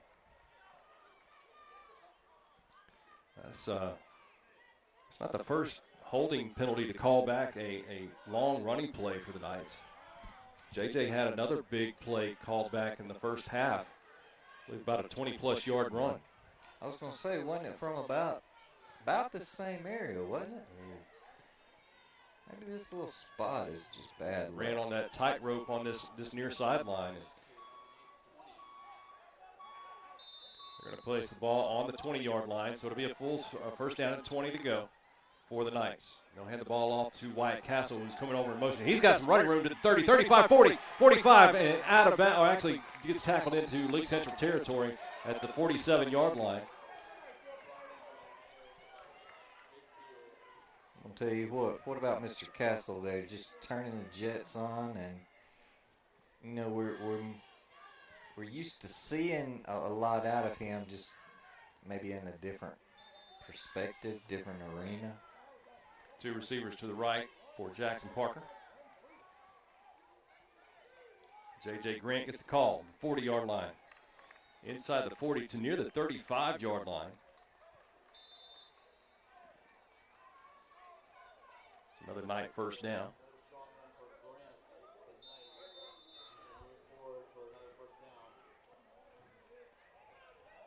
J.J. should have just surpassed 100 yards on the night.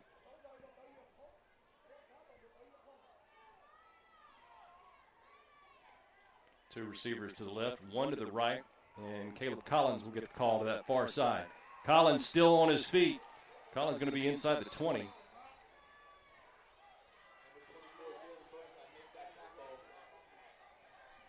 Lee, I don't think we have pointed this out. If so, stop me. Number 54, Kendarius Burke. Big player for Leake Central on that defensive side. Leads everything on the stat sheet. 11 solo, 5 assists, 9 tackle for loss, 5 sacks. He has the ball off to this is Dustin Page. Dustin Page is trucking his way near the 5, or inside the 10-yard line, excuse me. And I do apologize, folks. This is the area where it is so hard to see. I mean, you're watching on the camera if you're on our Facebook page, you're watching on the camera. Second down and 1 to go.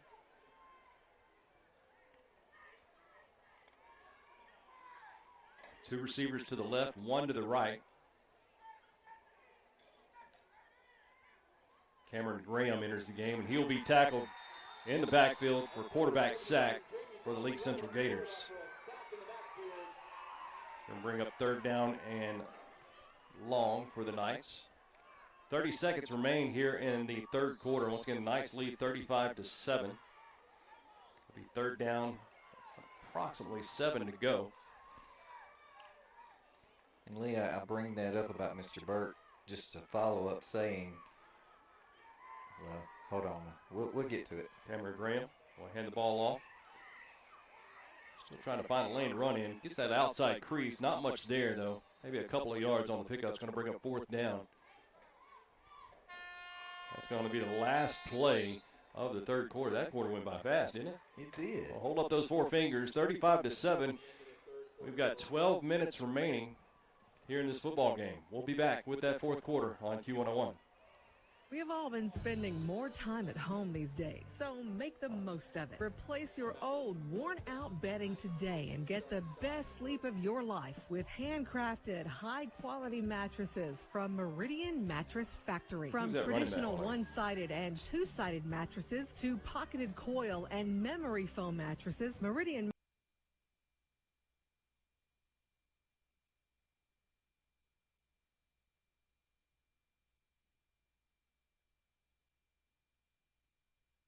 Football on Q101.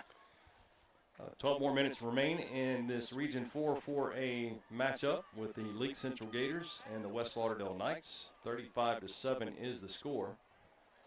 Knights lead. Knights will have it fourth down. They have the ball on the Leake Central Gator 9-yard line.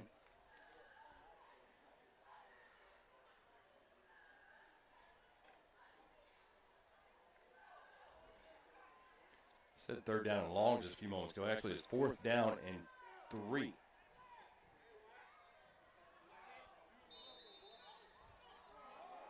Here's the Knights, fourth down play. Hand the ball off to Dustin Page. He'll get stopped. Not sure if he had enough for that first down. I believe he's going to be just shy of the first down marker, about a half a yard. And I opened my mouth about Mr. Burke, and that was him that made that stop coming in.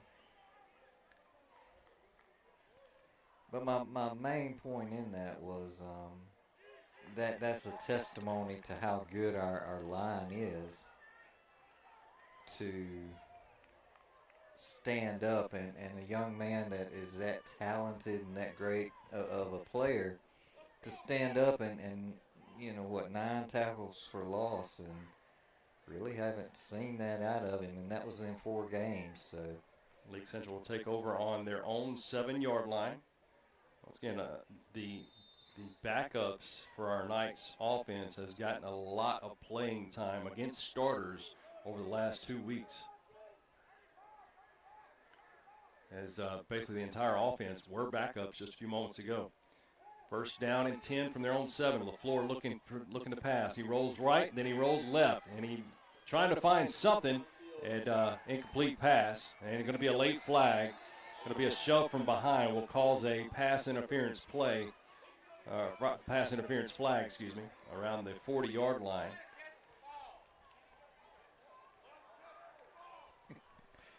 You can hear it all around us, and I have to say, was that a catchable ball? And it's pretty far out, but I'm not wearing the stripes, and personally, I do not want to. He's going to bring the ball all the way out to the 23-yard line. But then on top of that, I'm looking at that one, for the first automatic first down. But first down and 10. LaFleur going to take it himself, and he's met with a host of Knights, that big, massive interior defensive line.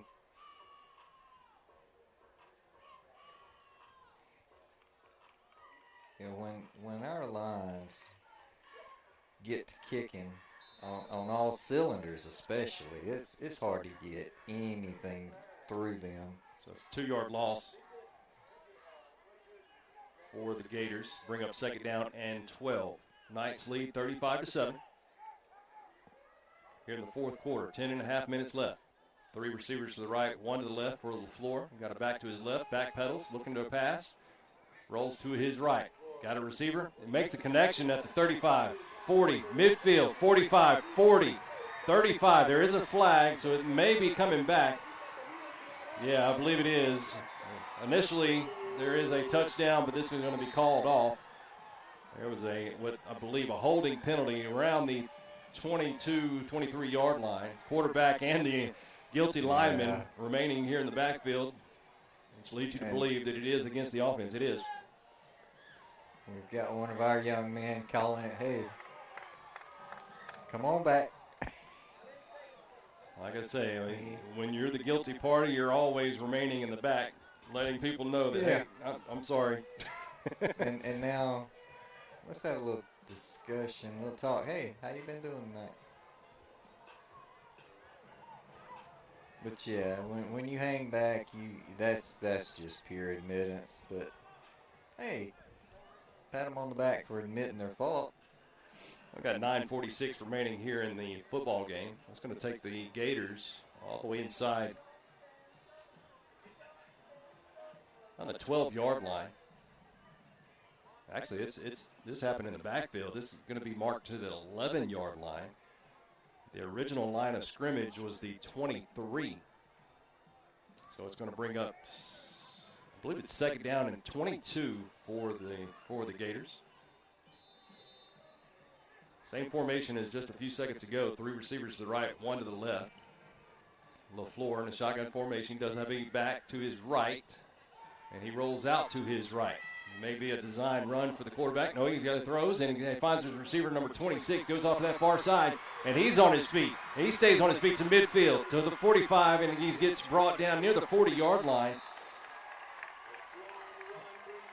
So I see what the Gators are doing here. They're drawing the entire defense to one side of the football field, and then what looks to be a design play goes to the opposite side of the football field where no one is, and they're able to get these big gains as the last 2 plays you've seen. Of course, one has been brought back due to the penalty, but definitely those are designed plays, basically the same area where the catch took place in that first play that was brought back, and now the same one. Gets them up to the 40-yard line.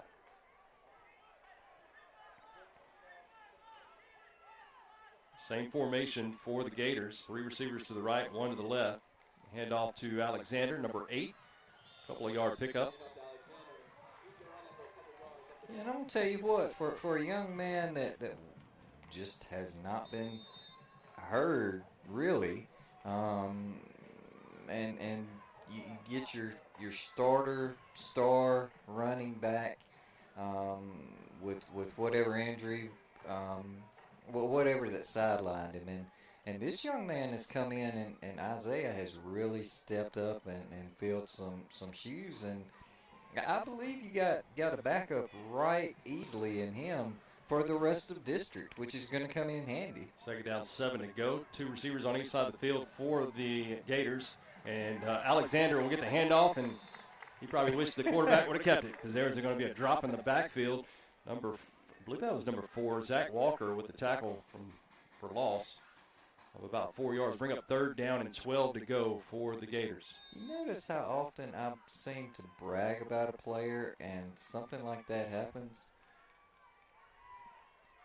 That's what you call bad luck. Gators will have the ball on the Knight 42-yard line. Looking to pass at the quarterback, and he eludes a tackle. He will not elude those, though. He has been brought down by big number 62, Eli Bates.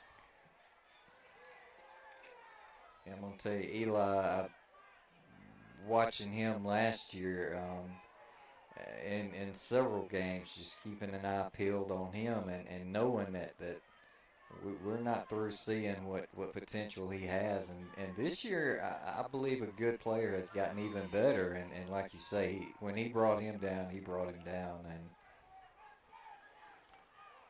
7:13 remains here in the game. Knights once again lead 35-7. It's 4th down and 14.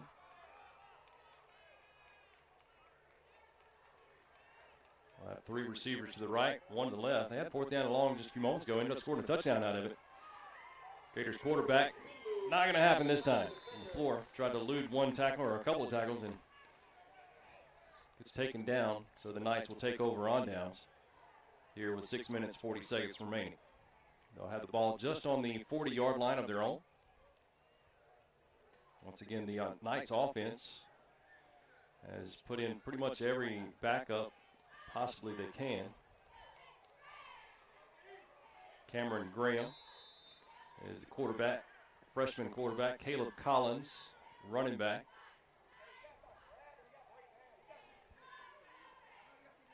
Great experience for this high school football team when you're able to put backups in for basically a full half. Collins with the handoff, and he gets tackled near the 41-yard line. I don't know if they may not give him anything.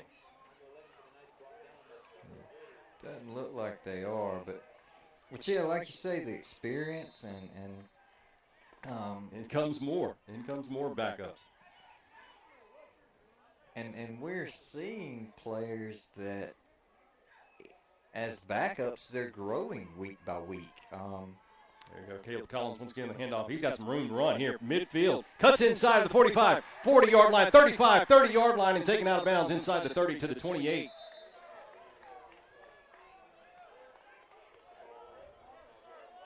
And earlier,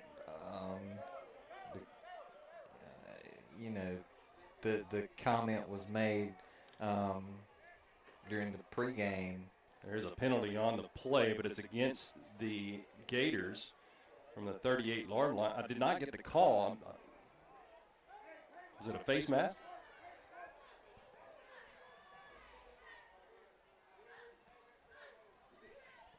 To get better every game, and you're seeing not only starters doing that, but you're seeing our backups doing that as well, and that's a great feeling as we're going into district.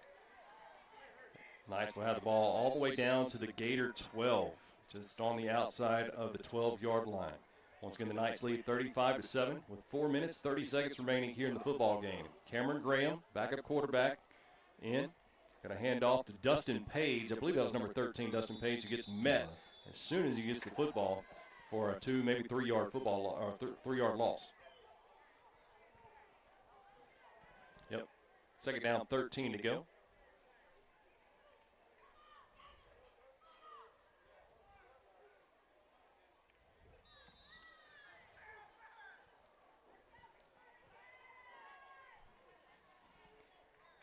Once again, second down 13 for Cameron Graham. Cameron rolling out to his right. And late flag comes in, may be coming back as well.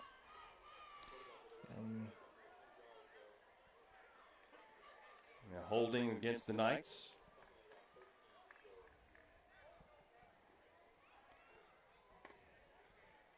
Once again, the Knights had a 35-0 lead going into halftime.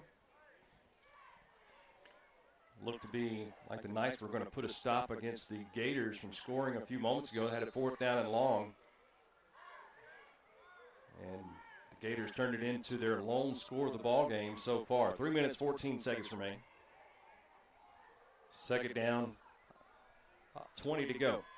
Graham hands the ball off to Page. Page comes this near side to the 20, cuts back, another flag. Once again in the vicinity of holding, and there's an opposite field flag, so the 2 flags on the football field here.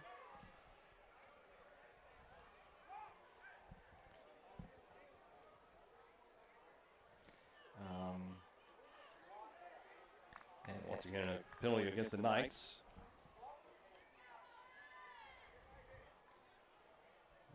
Clock continues to run. He's going back the Knights all the way up to the 30-yard line. First down would be all the way up to the 1, or just on the outside of the 1-yard line. So I'm going to tell you what, if these young men do this, hold on. 2 receivers left, 1 to the right. Cameron Graham looking to pass. He's going to have to be, he's flush from the pocket, but he'll go down, and there'll be another yard, maybe even 2-yard loss on this. 3rd down and long.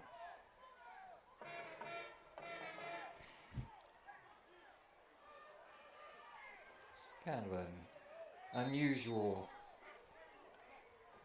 outburst, wasn't it? 3rd down and about 22. 3rd down, 21, excuse me, for the young Knights out there, backups. Cameron going deep. He's got a receiver, and overshoots his intended receiver. That is number 15, Landon Vaughn. So it's 4th down. Clock is, of course, continuing to run due to the score, 35-7. Knights will move to 1-0 in district. And actually, with Kosciuszko having to forfeit for next week, they'll be officially 2-0 in district play. It's not bad when you're. Cameron rolls back to pass. Little screen pass set up here with Caleb Collins. Caleb Collins to the 20. Collins to the 15, to the 10, to the 5, and he'll score.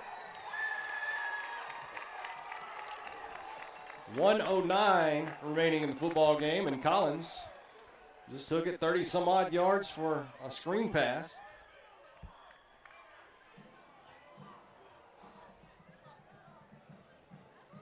How about that freshman connection?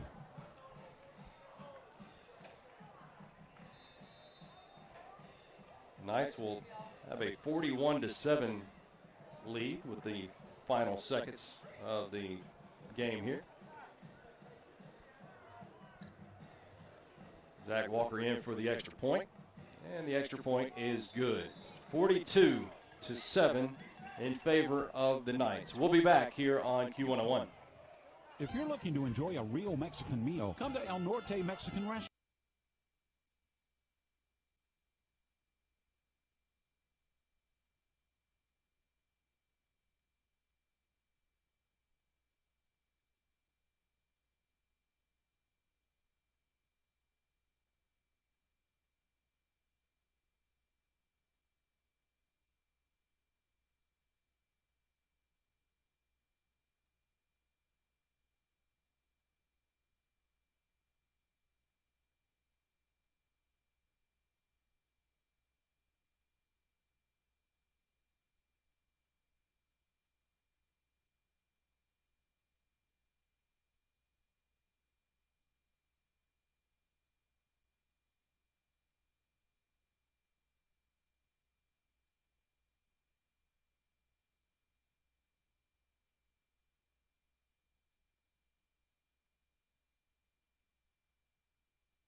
another game in the books, let's send it back out to Lee and Greg for their final opinions on tonight's matchup and to recap the game on the official post-game show. Sponsored by Regions Bank, Family Flea Market and Flooring on Q101.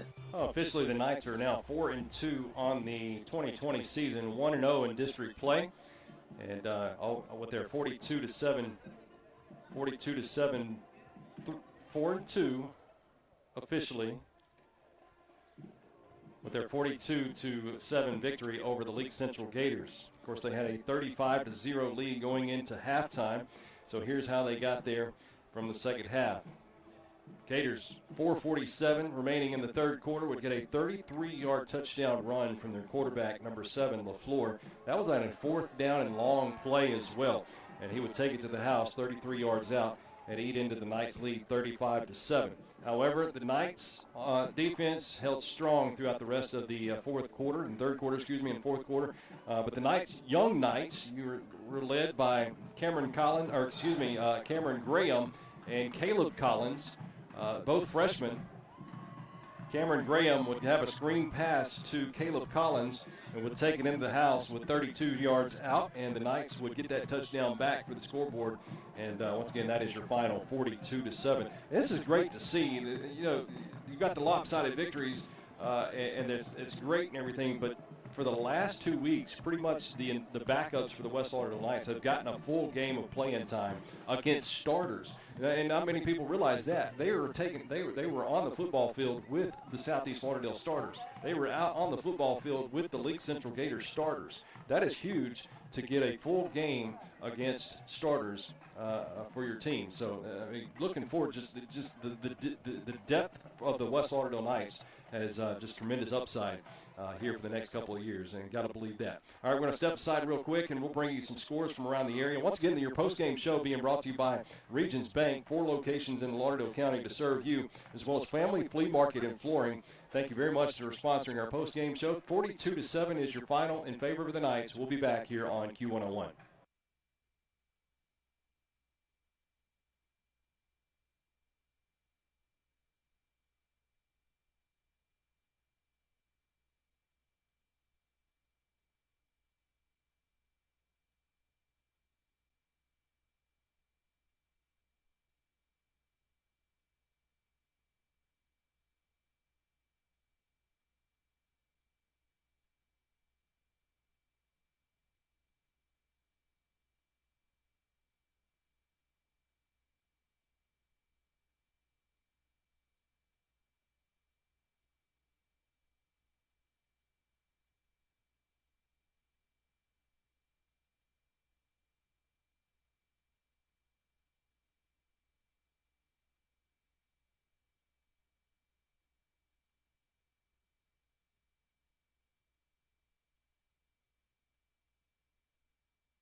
Q101, your home for West Lauderdale Night football.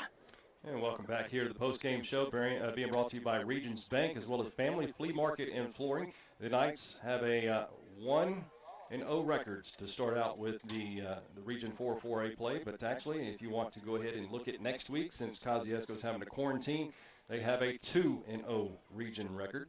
So that puts the Knights basically in the driver's seat as of right now. Other teams that you want to look at for the Region 4 4A, Louisville leads the Northeast Lauderdale Trojans 20-7. I believe that was the last score that we received.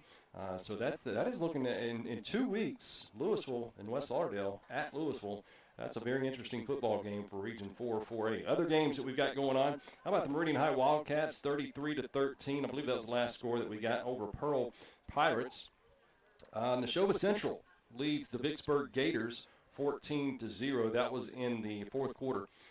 Lake and Pisgah tonight, 28-27. That one's in the third quarter. Lake leads Pisgah 28-27. Union all over the Newton Tigers. This was a halftime score, 35-0. Florence and Quitman, same score we had at halftime, 8-0. Kemper County and Morton tonight. Morton 24, Kemper County 14. Scott Central and Philadelphia tonight, 20-12 in favor of Scott Central. Forest and Clarkdale. Forest holds a 10-point, or at least did, 32-22. They hold a 10-point lead over the Clarkdale Bulldogs. Nanawaya played last night, 47-6 over Noxapater. And I believe we've got one more, Lamar, 35. Where are they playing? Columbia Academy. Lamar over Columbia Academy, 35-0. Greg, how about some stats, buddy? All right. On their side, number 7, Kevron LaFleur, 7 for 18, 112 yards. He's sticking with that, average of 100 yards per game. Number 8, Isaiah Alexander, proven that he's going to be another weapon in that backfield for the rest of the district. He had 9 for 57, 170 yards total for the night. Jackson Parker led us on the QB side, 5 for 13, 45 yards.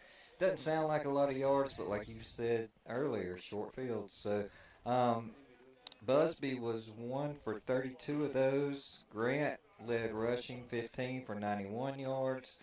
And our total was 311 yards to their 170. Thank you very much, Greg. Got anything to add, Steven? Hey, we got to turn that on first. Yeah, that would help you turn me on if you want me to talk. Just awesome game. Hey, you know what? People have been able to see these games on the internet this year. Oh, come on now, don't do that. Hi, how you doing?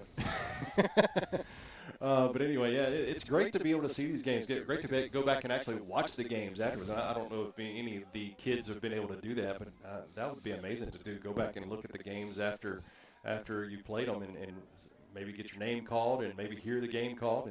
But anyway, it's great you guys are doing this. Yeah, so at home we have some great folks that are volunteering this year to give us some really good video and stream. Okay, I don't know why I keep going out. But anyway, away games, I've got a couple of guys that are helping me, and we're coming. We're going to get you another headset real quick. Greg, well, go ahead and give him that other headset right there.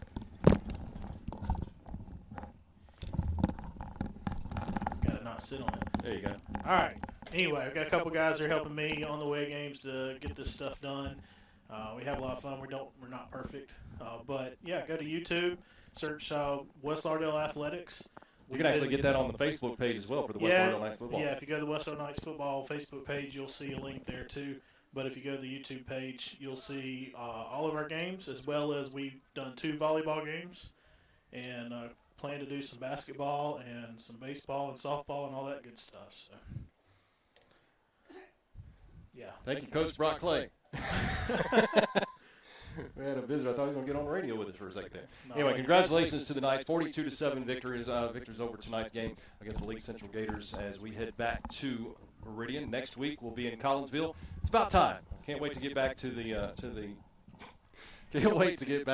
Collinsville, Mississippi next week at the Kingdom. So come on out and join us once again in Collinsville. But Ridgeland will be making their way into Collinsville next week in place of the Kosciuszko team. Of course, we'd like to say get well wishes out to the Kosciuszko team as they're having a quarantine for these next couple of weeks. But once again, congratulations to the Knights. 42-7 victors over the Leake Central Gators. For Brad back at the station, thank you very much for pushing all the right buttons for Stephen and Darby over there recording tonight's game.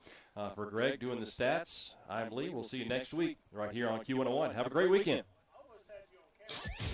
You have been